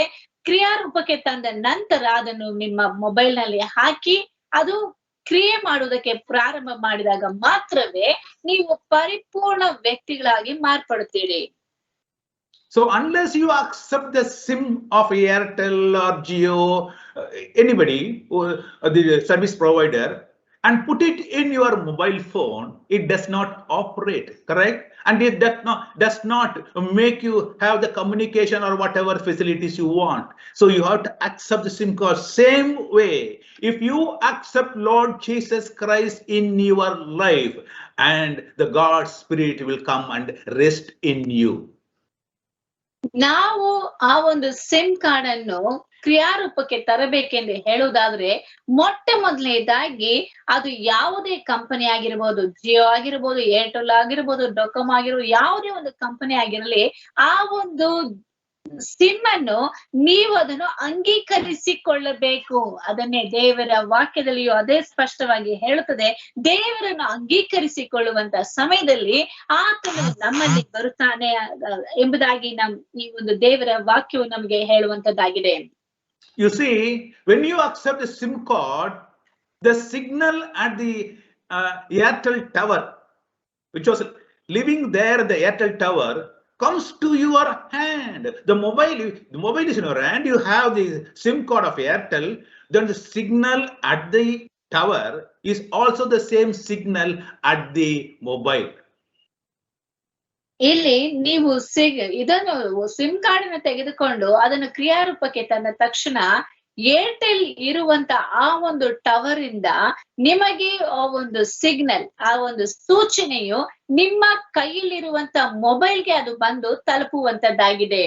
The God of heaven, God who lives in heaven, will be living in you also once you accept the Lord Jesus Christ. That's what he says, John 1 verse 12 says, but as many as received him, to them he gave power to become the sons of God, even to them that believe on his name. If you accept him, and you become the sons of God to receive the power. ನಾವು ದೇವರನ್ನು ಅಂಗೀಕರಿಸಿಕೊಳ್ಳುವಂತ ಸಮಯದಲ್ಲಿ ಆತನು ನಾವು ದೇವರ ಮಕ್ಕಳಾಗಿರುವುದಕ್ಕೆ ಅಧಿಕಾರವನ್ನು ಕೊಡುತ್ತಾನೆ ಎಂಬುದಾಗಿ ಯೋಹಾನ ಬರೆದ ವಾರ್ತೆ 1ನೇ ಅಧ್ಯಾಯ 12ನೇ ವಾಕ್ಯದಲ್ಲಿ ನೋಡ್ತೇವೆ. ಯಾರು ಆತನನ್ನು ಅಂಗೀಕರಿಸಿದರೋ, ಅಂದರೆ ಆತನ ಹೆಸರಿನಲ್ಲಿ ನಂಬಿಕೆ ಇಟ್ಟರೋ, ಅವರಿಗೆ ದೇವರ ಮಕ್ಕಳಾಗುವ ಅಧಿಕಾರ ಕೊಟ್ಟನು. ಹಾಗಾದ್ರೆ ನಾವು ದೇವರನ್ನು ಅಂಗೀಕರಿಸಿಕೊಂಡು ಆತನ ಹೆಸರಿನಲ್ಲಿ ನಂಬಿಕೆ ಇಡುವಂತ ಸಮಯದಲ್ಲಿ ನಮಗೆ ಆತನು ದೇವರ ಮಕ್ಕಳಾಗುವಂತ ಅಧಿಕಾರವನ್ನು ಕೊಡುವಂತವನಾಗಿದ್ದಾನೆ. It's like accepting the SIM card. Acts chapter 2 verse 21 says, then whoever calls on the name of the Lord will be saved. You call in the name of Airtel, you receive all the things. Then if you call in the name of God, you will be saved. ಇಲ್ಲಿ ದೇವರ ನಾಮದಲ್ಲಿ ಬೇಡಿಕೊಳ್ಳುವ ಎಲ್ಲರಿಗೂ ಆತನು ದೊರಕುವನು ಎಂಬುದಾಗಿ ಅಪೊಸ್ತಲರ ಕೃತ್ಯಗಳು 2ನೇ ಅಧ್ಯಾಯ 21ನೇ ವಾಕ್ಯದಲ್ಲಿ ಹೇಳಲ್ಪಟ್ಟಿದೆ.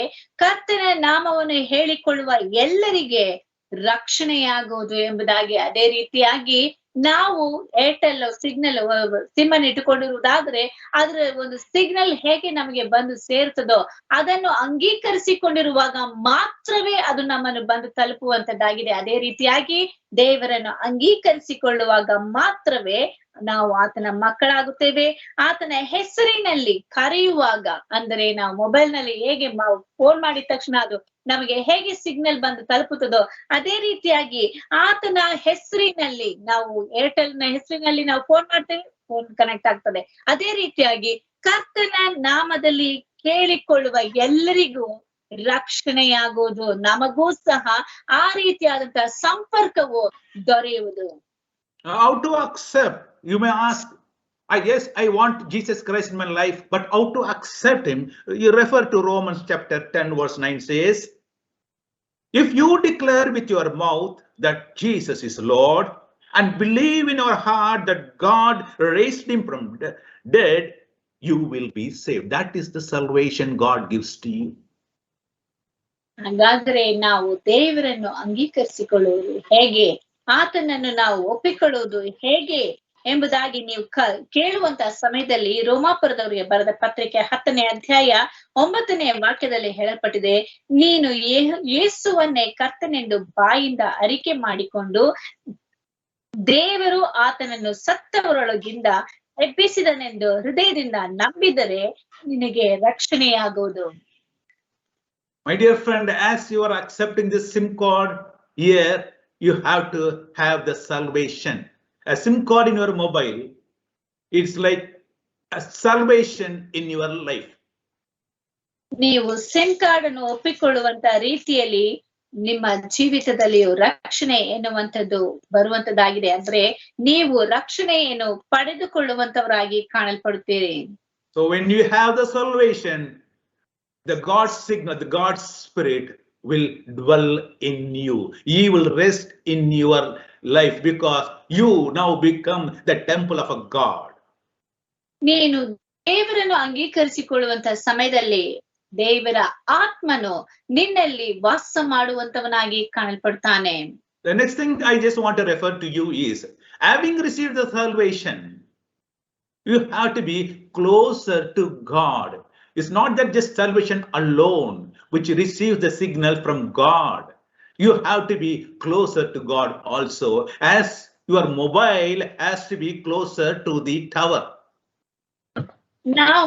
ನಾವು ಆ ಒಂದು ಯೇಸುವನ್ನು ಅಂಗೀಕರಿಸಿಕೊಂಡ್ರೆ ಮಾತ್ರ ಸಾಲದು, ಆತನಿಗೆ ಹತ್ತಿರವಾಗಿ ನಾವು ಕಾಣಲ್ಪಡಬೇಕು. ಯಾವ ರೀತಿಯಾಗಿ ನಾವು ಮೊಬೈಲ್ ನ ಟವರ್ಗೆ ಹತ್ತಿರವಾಗಿ ಇರುವಾಗ ಸಿಗ್ನಲ್ ಯಾವ ರೀತಿಯಾಗಿ ಬಹಳ ಚೆನ್ನಾಗಿ ನಮಗೆ ಸಿಗುತ್ತದೋ, ಅದೇ ರೀತಿಯಾಗಿ ನಾವು ದೇವರಿಗೆ ಹತ್ತಿರವಾಗಿ ಕಾಣಲ್ಪಡ್ತಾ ಇರಬೇಕು. No doubt we have a SIM activated mobile, but if you go away from the tower, what is the message we get? You are out of range. You know, many times our signal fails, and whatever we hear is he is out of range or she is out of range, so you cannot communicate. It means if you are out of range of the tower, you cannot communicate. Same way, if you are out of range of God, God cannot communicate with you, my dear friend. ಪ್ರೀತಿಯುಳ್ಳ ಸಹೋದರ ಸಹೋದರಿಯರೇ, ನಾವು mobile phone ಅನ್ನು ಆ ಒಂದು tower ನಿಂದ ದೂರದಲ್ಲಿ ಇರುವುದಾದ್ರೆ, ಒಂದು phone ಮಾಡುವಂತ ಸಮಯದಲ್ಲಿ ನೀವು ವ್ಯಾಪ್ತಿ ಪ್ರದೇಶದ ಹೊರಗಿದ್ದೀರಿ ಎಂಬುದಾಗಿ ನಮಗೆ ಉತ್ತರವು ಬರುತ್ತದೆ. ಹಾಗಾದರೆ ವ್ಯಾಪ್ತಿಯ ಪ್ರದೇಶದ ಹೊರಗೆ ಇರುವಂತ ಸಮಯದಲ್ಲಿ ನಮಗೆ ಯಾರಿಂದಲೂ ಸಂಪರ್ಕವು ದೊರೆಯುವುದಿಲ್ಲ, ಯಾರೊಂದಿಗೂ ಮಾತನಾಡುವುದಕ್ಕೆ ಸಾಧ್ಯವಾಗುವುದಿಲ್ಲ. ಅದೇ ರೀತಿಯಾಗಿ ನಾವು ಸಹ ಯೇಸುವಿನ ಹತ್ತಿರಕ್ಕೆ, ದೇವರ ಹತ್ತಿರದಲ್ಲಿ ಕಾಣಲ್ಪಡುವಾಗ ಮಾತ್ರವೇ, ಆತನ ವ್ಯಾಪ್ತಿಯಲ್ಲಿ ನಾವು ಇರುವಾಗ ಮಾತ್ರವೇ ಸಂಪರ್ಕವನ್ನು ಪಡೆದುಕೊಳ್ಳುವುದಕ್ಕೆ ಸಾಧ್ಯವಾಗುತ್ತದೆ. ಒಂದು ವೇಳೆ ವ್ಯಾಪ್ತಿ ಪ್ರದೇಶದ ಹೊರಗೆ ಇರುವಾಗ ಆತನೊಂದಿಗೆ ಸಂಪರ್ಕವನ್ನು ಪಡೆದುಕೊಳ್ಳುವುದು ಸಾಧ್ಯವಾಗುವುದಿಲ್ಲ. ಆಗ ನಮಗೆ ದೊರೆಯುವಂತ ಉತ್ತರವು ನೀವು ವ್ಯಾಪ್ತಿ ಪ್ರದೇಶದ ಹೊರಗಿದ್ದೀರಿ ಎಂಬುವಂತ ಉತ್ತರವೇ. Solomon went away from God. He lost the gift of God also. He has lost his life because he went away from God. Whoever goes away from God will lose the Spirit of God in them. God will not abide in their lives anymore. ಸಾಲಮೋನನು ದೇವರಿಂದ ದೂರ ಹೋದನು, ಆದ್ದರಿಂದ ಆತನ ದೇವರು ಕೊಟ್ಟಂತ ಆತ್ಮನನ್ನು ಕಳೆದುಕೊಂಡನು. ಅದೇ ರೀತಿಯಾಗಿ ಯಾರ್ಯಾರು ದೇವರಿಂದ ದೂರಕ್ಕೆ ಹೋಗುತ್ತಾರೋ, ದೇವರಿಂದ ಕೊಡಲ್ಪಟ್ಟಂತ ಆತ್ಮನನ್ನು ಅವರಿಂದ ದೂರಕ್ಕೆ ಹೋಗುವಂತ ಒಂದು ಪರಿಸ್ಥಿತಿಯು ಬರುತ್ತದೆ. ಆದ್ದರಿಂದ ಪ್ರೀತಿಯುಳ್ಳ ದೇವಜನರೇ, ದೇವರ ಸಂಪರ್ಕಕ್ಕೆ ಸಮೀಪದಲ್ಲಿಯೇ ನೀವು ಕಾಣಲ್ಪಡಿರಿ. In 1 Corinthians chapter 7 verse 24 he says, 1 Corinthians chapter 7 verse 24 says, brothers, everyone should stay in the same condition in which he was called by God. God has called you to be nearer to him, to receive his signals, and he is abiding in you, and you to be always closer. Don't go away by the worldly attractions. World may attract and take you away from God, but you have to be closer to God. 1 ಕೊರಿಂಥದವರಿಗೆ ಬರೆದ ಪತ್ರಿಕೆ 7ನೇ ಅಧ್ಯಾಯ 24ನೇ ವಾಕ್ಯದಲ್ಲಿ ಹೇಳಲ್ಪಟ್ಟಿದೆ, ಪ್ರತಿಯೊಬ್ಬನು ಕರೆಯಲ್ಪಟ್ಟಾಗ ಯಾವ ಸ್ಥಿತಿಯಲ್ಲಿದ್ದನೋ ಅದೇ ಸ್ಥಿತಿಯಲ್ಲಿ ದೇವರ ಮುಂದೆ ಇದ್ದುಕೊಂಡಿರಲಿ. ಹಾಗಾದರೆ ಕರೆಯಲ್ಪಟ್ಟಾಗ ದೇವರಿಗೆ ಎಷ್ಟು ಹತ್ತಿರವಾಗಿ ನಾವು ಕಾಣಲ್ಪಟ್ಟೆವೋ ಅದೇ ರೀತಿಯಾಗಿ ಯಾವಾಗಲೂ ನಾವು ಕಾಣಲ್ಪಡಬೇಕು. ಹತ್ತಿರದಲ್ಲಿ ಇರುವಾಗ ಮಾತ್ರವೇ ಆತನೊಂದಿಗೆ ಸಂಪರ್ಕವನ್ನು ಇಟ್ಟುಕೊಂಡಿರುವುದಕ್ಕೆ ಸಾಧ್ಯವಾಗುತ್ತದೆ. ವ್ಯಾಪ್ತಿ ಪ್ರದೇಶದ ಹೊರಗೆ ಹೋದ ನಂತರ ಆತನೊಂದಿಗೆ ಸಂಪರ್ಕವನ್ನು ಇಟ್ಟುಕೊಂಡಿರುವುದಕ್ಕೆ ಸಾಧ್ಯವಾಗುವುದಿಲ್ಲ. ದೇವರ ಆತ್ಮನು ಸಹ ನಮ್ಮೊಂದಿಗೆ ವಾಸ ಮಾಡುವುದಕ್ಕೆ ಸಾಧ್ಯವಾಗುವುದಿಲ್ಲ. If you refer to 2 Peter chapter 2 verse 20 onwards, it's very clear. He says you lose your signal, my dear friend, if you are away from God. He says, for if after escaping the world's corruption through a full knowledge of our Lord and Savior Jesus Christ, the Messiah, they are again entangled and conquered by those corruptions, then the last condition is worse than the former one. It would have been better for them not to have known the way of righteousness than to know it and turned their back on the holy commandment that was committed to them. The proverb is true that describes what has happened to them. A dog returns to his vomit. A pig that is washed goes back to wallow in the mud. Like a dog, like a pig, we should not go back to the world, the sinful place. ಎರಡು ಪೇತ್ರದ ಬರೆದ ಪತ್ರಿಕೆ 2ನೇ ಅಧ್ಯಾಯ 20ನೇ ವಾಕ್ಯದಿಂದ ಹೇಳಲ್ಪಟ್ಟಿದೆ. ಕರ್ತನು ರಕ್ಷಕನು ಆಗಿರುವ ಯೇಸು ಕ್ರಿಸ್ತನ ವಿಷಯವಾದ ಜ್ಞಾನ ಹೊಂದಿ ಲೋಕದ ಮಲಿನತ್ವಗಳಿಗೆ ತಪ್ಪಿಸಿಕೊಂಡವರು ತಿರುಗಿ ಅವುಗಳಲ್ಲಿ ಸಿಕ್ಕಿಕೊಂಡು ಸೋತು ಹೋದರೆ ಅವರ ಅಂತ್ಯಸ್ಥಿತಿಯು ಮೊದಲಿಗಿಂತ ಕೆಟ್ಟದ್ದಾಗಿದೆ. ಅವರು ನೀತಿ ಮಾರ್ಗವನ್ನು ತಿಳಿದು ತಮಗೆ ಕೊಡಲ್ಪಟ್ಟ ಪರಿಶುದ್ಧ ಆಜ್ಞೆಯಿಂದ ತೊಲಗಿ ಹೋಗುವುದಕ್ಕಿಂತ ಆ ಮಾರ್ಗವನ್ನು ತಿಳಿಯದಿದ್ದರೆ ಮೇಲಾಗಿತ್ತು. ನಾಯಿ ತಾನು ಕಕ್ಕಿದ್ದನ್ನು ನೆಕ್ಕುವುದಕ್ಕೆ ತಿರುಗಿಕೊಂಡಿತು ಮತ್ತು ತೊಳೆದ ಹಂದಿ ಕೆಸರಿನಲ್ಲಿ ಹೊರಳುವುದಕ್ಕೆ ಹೋಯಿತು ಎಂಬ ನಿಜವಾದ ಗಾದೆಗೆ ಸರಿಯಾಗಿ ನಡೆದಿದ್ದಾರೆ. ಹಾಗಾದ್ರೆ ನಾವು ದೇವರನ್ನು ಬಿಟ್ಟು ದೂರಕ್ಕೆ ಹೋಗುವಂತ ಸಮಯದಲ್ಲಿ ನಾಯಿಯ ರೀತಿಯಲ್ಲಿ ಮತ್ತು ಹಂದಿಯ ರೀತಿಯಲ್ಲಿ ತಾನು ಬಿಟ್ಟು ಬಂದಂತ ಕಾರ್ಯಕ್ಕೆ ಮತ್ತೆ ಹಿಂತಿರುಗುವಂತ ರೀತಿಯಲ್ಲಿ ಕಾಣಲ್ಪಡುತ್ತೇವೆ.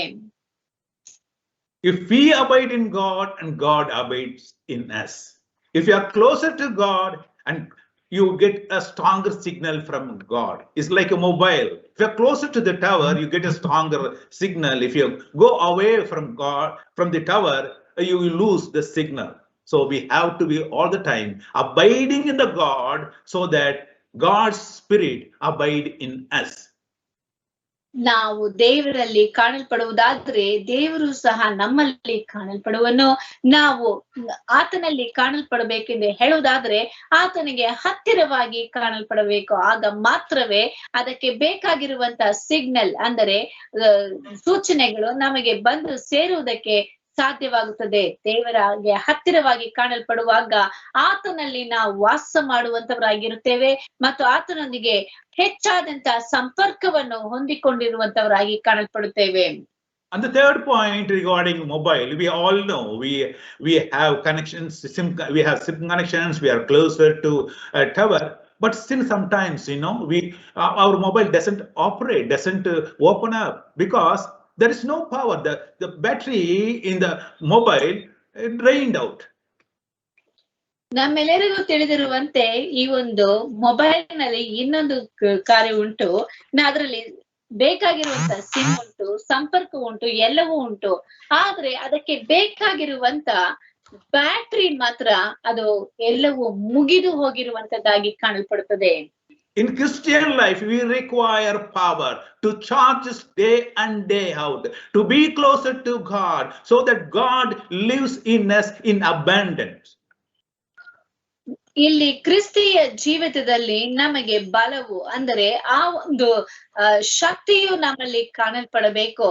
ಅದು ಇಲ್ಲದೆ ಹೋದರೆ ಕ್ರಿಸ್ತನು ನಮ್ಮಲ್ಲಿ ವಾಸ ಮಾಡುವುದಕ್ಕೆ ಸಾಧ್ಯವಾಗುವುದಿಲ್ಲ. The charging is called the Holy Spirit. We require, in Christian life, we require Holy Spirit. ಕ್ರಿಸ್ತಿಯ ಜೀವಿತದಲ್ಲಿ ನಮಗೆ ಆತ್ಮ ಅಂದ್ರೆ ಪವಿತ್ರಾತ್ಮನು ಬೇಕಾಗಿದ್ದಾನೆ. ಪವಿತ್ರಾತ್ಮನನ್ನು ಆ ಒಂದು ಬಲಕ್ಕೆ ಹೋಲಿಕೆಯಾಗಿ ಹೇಳಲ್ಪಟ್ಟಿದೆ. Many Christians, they do not believe in Holy Ghost. ಅನೇಕ ಕ್ರೈಸ್ತರು ಪವಿತ್ರಾತ್ಮನಲ್ಲಿ ಭರವಸೆವಿಡುವುದಿಲ್ಲ. They think that being Christian is okay, but I don't know about this Holy Ghost, Holy Spirit. Why do we require all the things? We go to church, we sing songs, we read Bible, we are baptized, everything. That's fine. That's enough. ಅನೇಕ ಕ್ರೈಸ್ತರು ಹೇಳುವಂತದ್ದು, ನಾವು ಸಭೆಗೆ ಹೋಗುತ್ತೇವೆ, ಹಾಡುತ್ತೇವೆ, ವಾಕ್ಯಗಳನ್ನು ಓದುತ್ತೇವೆ, ಇದೆಲ್ಲ ಮಾಡುತ್ತೇವೆ, ಆದ್ರೆ ಪವಿತ್ರಾತ್ಮನ ಅವಶ್ಯಕತೆ ನಮಗೇನಿದೆ ಎನ್ನುವಂತ ಒಂದು ಪ್ರಶ್ನೆಯನ್ನು ಮಾಡ್ತಾರೆ. But in Acts chapter 2 verse 28, Peter is telling them a specific thing that saying that they have to get the Holy Ghost. He says, Acts chapter 2 verse 28, he says, Peter answered them,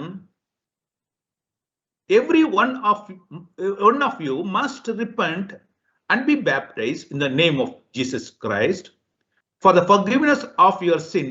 Then after baptism, one more step to be done. That is, then you will receive the Holy Spirit as gift. The Holy Spirit should come in us. It should live in us.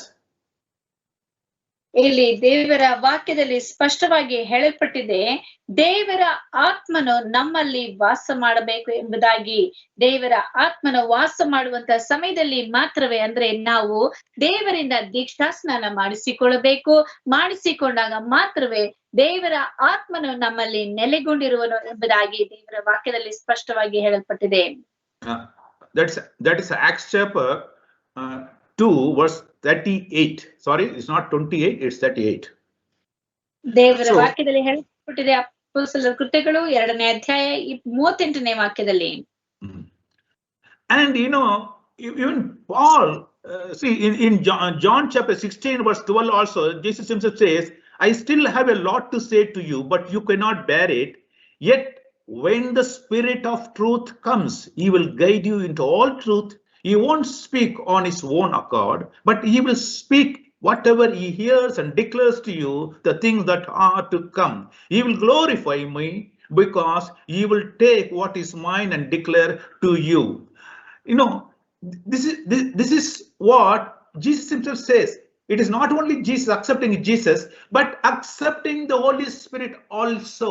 So after baptism, in the name of Lord Jesus Christ, you have to get the Holy Spirit, which is the power in your life.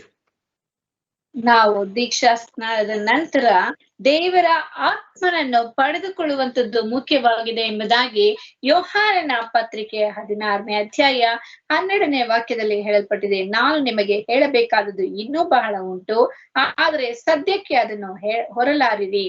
ಸತ್ಯದ ಆತ್ಮನು ಬಂದಾಗ ಆತನು ನಿಮ್ಮನ್ನು ನಡೆಸಿಕೊಂಡು ಹೋಗಿ ಸಕಲ ವಿಷಯದಲ್ಲಿಯೂ ಸತ್ಯಕ್ಕೆ ಸೇರಿಸುವನು. ಆತನು ತನ್ನಷ್ಟಕ್ಕೆ ತಾನೇ ಮಾತಾಡದೆ ಕೇಳಿದ ಮಾತುಗಳನ್ನೇ ಆಡುವನು ಮತ್ತು ಮುಂದಾಗುವ ಸಂಗತಿಗಳನ್ನು ನಿಮಗೆ ತಿಳಿಸುವನು. ಹಾಗಾದರೆ ದೇವರ ಪವಿತ್ರಾತ್ಮನ ಬಲವು ನಮಗೆ ಬಹಳ ಅವಶ್ಯಕವಾಗಿ ಕಾಣಲ್ಪಡ್ತಾ ಇದೆ. So the power is from the Holy Spirit. The charging is from the Holy Spirit. See, when God abides in us, we require the Holy Spirit also to abide in us, because they are part and parcel. You know, the Trinity should abide in us. And that's why when Paul asked the people in Acts chapter, he says, after baptism, have you received the Holy Ghost? ಆದ್ದರಿಂದಲೇ ದೇವರ ಆತ್ಮನು ನಮ್ಮಲ್ಲಿ ವಾಸ ಮಾಡಬೇಕು ಎಂದು ಹೇಳುವುದಾದರೆ ದೇವರ ಪವಿತ್ರಾತ್ಮನು ಸಹ ನಮ್ಮಲ್ಲಿ ಕಾಣಲ್ಪಡಬೇಕು. ನಮಗೆ ಸಿಮ್ ಇರುವುದು ಮಾತ್ರವಲ್ಲದೆ, ಅದರಲ್ಲಿ ಕಾಣಲ್ಪಡುವಂತ ಸಂಪರ್ಕವು ಕಾಣಲ್ಪಡುವುದು ಮಾತ್ರವಲ್ಲದೆ, ಆತನ ಹತ್ತಿರಕ್ಕೆ ಇರುವುದು ಮಾತ್ರವಲ್ಲದೆ, ನಮ್ಮಲ್ಲಿ ಆತನು ವಾಸ ಮಾಡುವಂತದ್ದು ಮತ್ತು ತ್ರಯೇಕ ದೇವರಾಗಿರುವಂತ ತಂದೆ, ಮಗ, ಪವಿತ್ರಾತ್ಮನು ನಮ್ಮಲ್ಲಿ ವಾಸ ಮಾಡುವಂತದ್ದು ಅವಶ್ಯಕವಾಗಿ ಕಾಣಲ್ಪಡುತ್ತಾ ಇದೆ. ಆದ್ದರಿಂದಲೇ ಅಪೊಸ್ತಲರ ಕೃತ್ಯಗಳಲ್ಲಿ ಕೇಳುವಂತ ಒಂದು ಪ್ರಶ್ನೆಯು, ನೀವು ದೀಕ್ಷಾ ಸ್ನಾನ ಮಾಡಿಸಿಕೊಂಡ ನಂತರ ಪವಿತ್ರಾತ್ಮನನ್ನು ನೀವು ಅಂಗೀಕರಿಸಿಕೊಂಡರೋ ಎಂಬುದಾಗಿ ಕೇಳುವಂತ ಪ್ರಶ್ನೆಯು ಇಲ್ಲಿ ನಾವು ನೋಡುತ್ತೇವೆ. Acts chapter 19 verse 2 says, Paul asked them, did you receive the Holy Spirit when you believed? ಇಲ್ಲಿ ಅಪೊಸ್ತಲರ ಕೃತ್ಯಗಳು 19ನೇ ಅಧ್ಯಾಯ 2ನೇ ವಾಕ್ಯದಲ್ಲಿ ಪೌಲನು ಕೇಳುತ್ತಾನೆ, ನೀವು ನಂಬಿದಾಗ ಪವಿತ್ರಾತ್ಮ ವರವನ್ನು ಹೊಂದಿದಿರೋ ಎಂಬುದಾಗಿ ಕೇಳುತ್ತಾನೆ. And verse 5 says, on hearing this, they were baptized in the name of Lord Jesus Christ, but they did not stop with that. In verse 6 says, when Paul laid his hand on them, the Holy Spirit came upon them and they began to speak in foreign languages and to prophesy. They answered to him, no, we haven't even heard that there is a Holy Spirit. You see this? They said we not heard of, but Paul says, no, you after believing, after baptism, you have to get this Holy Spirit. So he laid his hand upon them and they received the Holy Spirit. ಅಪೊಸ್ತಲರ ಕೃತ್ಯಗಳು 19ನೇ ಅಧ್ಯಾಯ 5-6ನೇ ವಾಕ್ಯದಲ್ಲಿ ಹೇಳಲ್ಪಟ್ಟಿದೆ, ಕರ್ತನಾದ ಯೇಸುವಿನ ಹೆಸರಿನಲ್ಲಿ ದೀಕ್ಷಾ ಸ್ನಾನ ಮಾಡಿಸಿಕೊಂಡರು. ಅವರೆಲ್ಲರೂ ದೀಕ್ಷಾ ಸ್ನಾನ ಮಾಡಿಸಿಕೊಂಡರು. ನಂತರ ಪೌಲನು ಅವರ ಮೇಲೆ ಕೈಗಳನ್ನಿಡಲು ಪವಿತ್ರಾತ್ಮವರು ಅವರ ಮೇಲೆ ಬಂತು. ಅವರು ನಾನಾ ಭಾಷೆಗಳನ್ನಾಡಿದರು, ಪ್ರವಾದಿಸಿದರು. ಹಾಗಾದರೆ ಈ ಜನರಿಗೆ ಈ ರೀತಿಯಾಗಿ ಪವಿತ್ರಾತ್ಮ ವರವು ಉಂಟೆಂಬುದು ಅವರಿಗೆ ತಿಳಿದೇ ಇರಲಿಲ್ಲ ಎಂಬುದಾಗಿ ಮುಂದಿನ ವಾಕ್ಯ 2-3 ವಾಕ್ಯಗಳಲ್ಲಿ ನಾವು ನೋಡುತ್ತೇವೆ. ಆ ರೀತಿಯಾಗಿ ತಿಳಿಯದೆ ಇದ್ದರೂ ಸಹ ಪೌಲನೇ ಹೇಳುತ್ತಾನೆ, ನಾನು ನಿಮಗೆ ನಿಮ್ಮ ಮೇಲೆ ಕೈಗಳನ್ನಿಟ್ಟು ಪ್ರಾರ್ಥಿಸುವಂತಹ ಸಮಯದಲ್ಲಿ ನೀವು ಪವಿತ್ರಾತ್ಮವನ್ನು ಪಡೆದುಕೊಳ್ಳುವಿರಿ, ಪವಿತ್ರಾತ್ಮದ ಅವಶ್ಯಕತೆ ಇದೆ ಎಂಬುದಾಗಿ ಇಲ್ಲಿ ಈತನ್ನು ಸ್ಪಷ್ಟಪಡಿಸುವುದನ್ನು ನಾವು ನೋಡುತ್ತೇವೆ. ಅದು ಮಾತ್ರವಲ್ಲದೆ ಪವಿತ್ರಾತ್ಮನ ಅವರ ಮೇಲೆ ಇಳಿದು ಬಂದು ಅವರಿಗೆ ತಿಳಿದೇ ಇರುವಂತ ಅನೇಕ ಭಾಷೆಗಳನ್ನಾಡಿದರು ಎಂಬುದಾಗಿ ನಾವು ನೋಡುತ್ತೇವೆ. So if you want your mobile to be really active and powerful, what you do is you accept the terms and condition, get the SIM, and you are close, put it in your mobile, and you are closer to the tower, and you charge your battery, and you know, regularly, so that it's very active and useful. Same way, the Spirit of God, if you want that to abide in you, you have to abide in God, so that the Spirit of God lives in you and you be closer to Him and be filled with Holy Ghost. Then the first pillar is complete. That is, the Spirit of God is resting in the person. And as we read in John chapter 15 verse 5 says, I am the vine, you are the branches. Then one who abides in me, while I abide in him, produces much fruit, because apart from me, you can do nothing. Let us build our house. Let our life be built by the the foremost pillar, which is the Spirit of God living in us, abiding in us. God bless you. ಒಂದು mobile ನಮ್ಮಲ್ಲಿ ಸರಿಯಾಗಿ ಸಂಪರ್ಕದಿಂದ ಚೆನ್ನಾಗಿ ಇರಬೇಕು ಎಂಬುದಾಗಿ ಹೇಳಬೇಕಾದ್ರೆ ಮೊಟ್ಟ ಮೊದಲಿದಾಗಿ ಅದಕ್ಕೆ ಸಿಮ್ ಅನ್ನು ಖರೀದಿ ಮಾಡಿ ಅದಕ್ಕೆ ಬೇಕಾಗಿರುವಂತಹ ಸಂಪರ್ಕವನ್ನು ತೆಗೆದುಕೊಂಡು ಅದು ನಾವು ಆ ಟವರ್ ಇರುವುದಕ್ಕೆ ಹತ್ತಿರದಲ್ಲಿ ನಾವು ಕಾಣಲ್ಪಡುತ್ತೇವೆ. ಮಾತ್ರವಲ್ಲದೆ ಅದಕ್ಕೆ ಬೇಕಾಗಿರುವಂತ ಚಾರ್ಜ್ ಮಾಡಿ ಯಾವಾಗಲೂ ಅದನ್ನು ಸರಿಯಾಗಿ ನಾವು ಇಟ್ಟುಕೊಳ್ಳುತ್ತೇವೆ. ಯಾವಾಗಲೂ ಕಾರ್ಯರೂಪದಲ್ಲಿ ಇಟ್ಟುಕೊಳ್ಳುವಂತ ರೀತಿಯಲ್ಲಿ ದೇವರ ಆತ್ಮನು ನಮ್ಮಲ್ಲಿ ವಾಸ ಮಾಡಬೇಕೆಂದು ಹೇಳುವುದಾದರೆ ನಾವು ದೇವರ ಆತ್ಮನಲ್ಲಿ ವಾಸ ಮಾಡಬೇಕು. ಮಾತ್ರವಲ್ಲದೆ ಆತನಿಗೆ ಹತ್ತಿರವಾಗಿ ಕಾಣಲ್ಪಡಬೇಕು. ಆತನನ್ನು ಸ್ವೀಕರಿಸಿ ಆತನಿಗೆ ಹತ್ತಿರವಾಗಿರುವುದು ಮಾತ್ರವಲ್ಲದೆ ಆತನ ಪವಿತ್ರಾತ್ಮ ನಮ್ಮನ್ನು ಚಾರ್ಜ್ ಮಾಡುವುದಕ್ಕೆ, ನಮಗೆ ಬೇಕಾಗಿರುವಂತ ಬಲವನ್ನು ದಯಪಾಲಿಸುವುದಕ್ಕೆ ದೇವರ ಪವಿತ್ರಾತ್ಮ ಕಾಣಲ್ಪಡುವಾಗ ಮಾತ್ರವೇ ಆತನು ನಮ್ಮಲ್ಲಿ ಕಾಣಲ್ಪಡ್ತಾನೆ. ನಾವು ಆತನಿಗೆ ಹತ್ತಿರವಾಗಿರುತ್ತೇವೆ. ಮಾತ್ರವಲ್ಲದೆ ದೇವರ ವಾಕ್ಯವು ಹೇಳ್ತದೆ, ಯೋಹಾನ ಬರೆದ ಸುವಾರ್ತೆ 15ನೇ ಅಧ್ಯಾಯದ 5ನೇ ವಾಕ್ಯದಲ್ಲಿ, ನಾನೇ ದ್ರಾಕ್ಷೆ ಬಳ್ಳಿ, ನೀವು ಕೊಂಬೆಗಳು, ಒಬ್ಬನು ನನ್ನಲ್ಲಿಯೂ ನಾನು ಅವನಲ್ಲಿಯೂ ನೆಲೆಗೊಂಡಿದ್ದರೆ ಅವನೇ ಬಹಳ ಫಲ ಕೊಡುವನು. ನೀವು ನನ್ನನ್ನು ಬಿಟ್ಟು ಏನೂ ಮಾಡಲಾರಿರಿ. ಹಾಗಾದ್ರೆ ದೇವರ ಆತ್ಮನ ನಮ್ಮಲ್ಲಿ ವಾಸ ಮಾಡಬೇಕು, ನಾವು ಆತನಲ್ಲಿ ವಾಸ ಮಾಡಬೇಕು.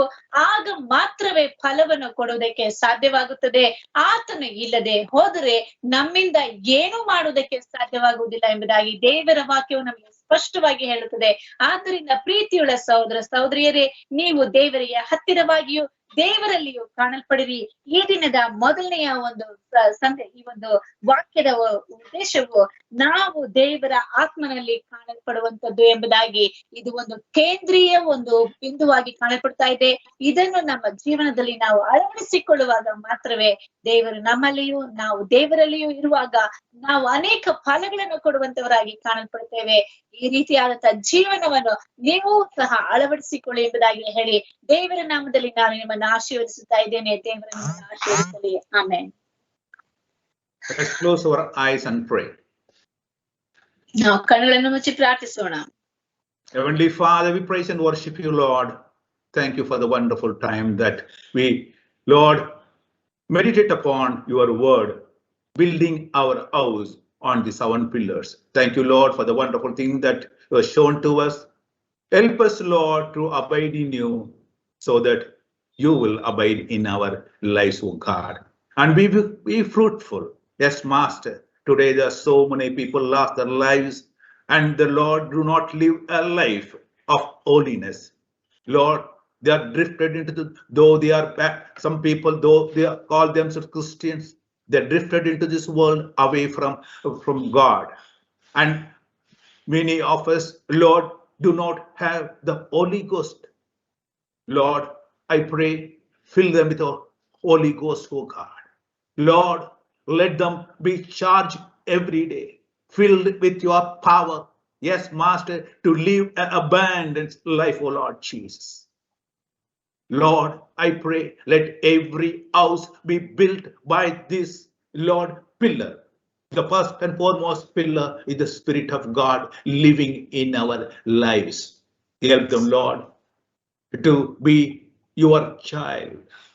Yes, Master, whoever calls upon your name and they are saved, the salvation comes free. But Lord, we have to accept it. Help us to accept you in our life and be closer to you.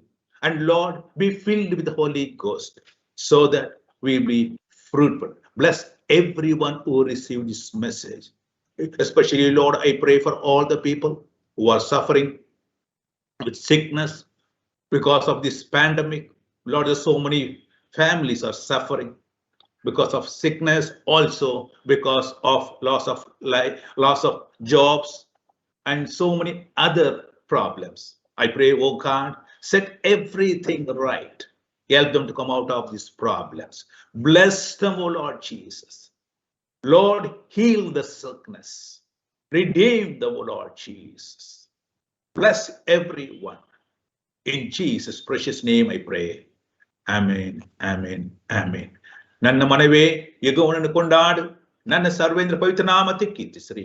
ನನ್ನ ಮನವೇ ಯೆಹೋವನನ್ನು ಕೊಂಡಾಡು, ಆತನು ಮಾಡಿದ ಉಪಕಾರ ಒಂದನ್ನು ಮರೆಯಬೇಡ. ಆಮೇನ್, ಆಮೇನ್, ಆಮೇನ್. God bless you all. ದೇವರು ನಿಮ್ಮನ್ನು ಆಶೀರ್ವದಿಸಲಿ.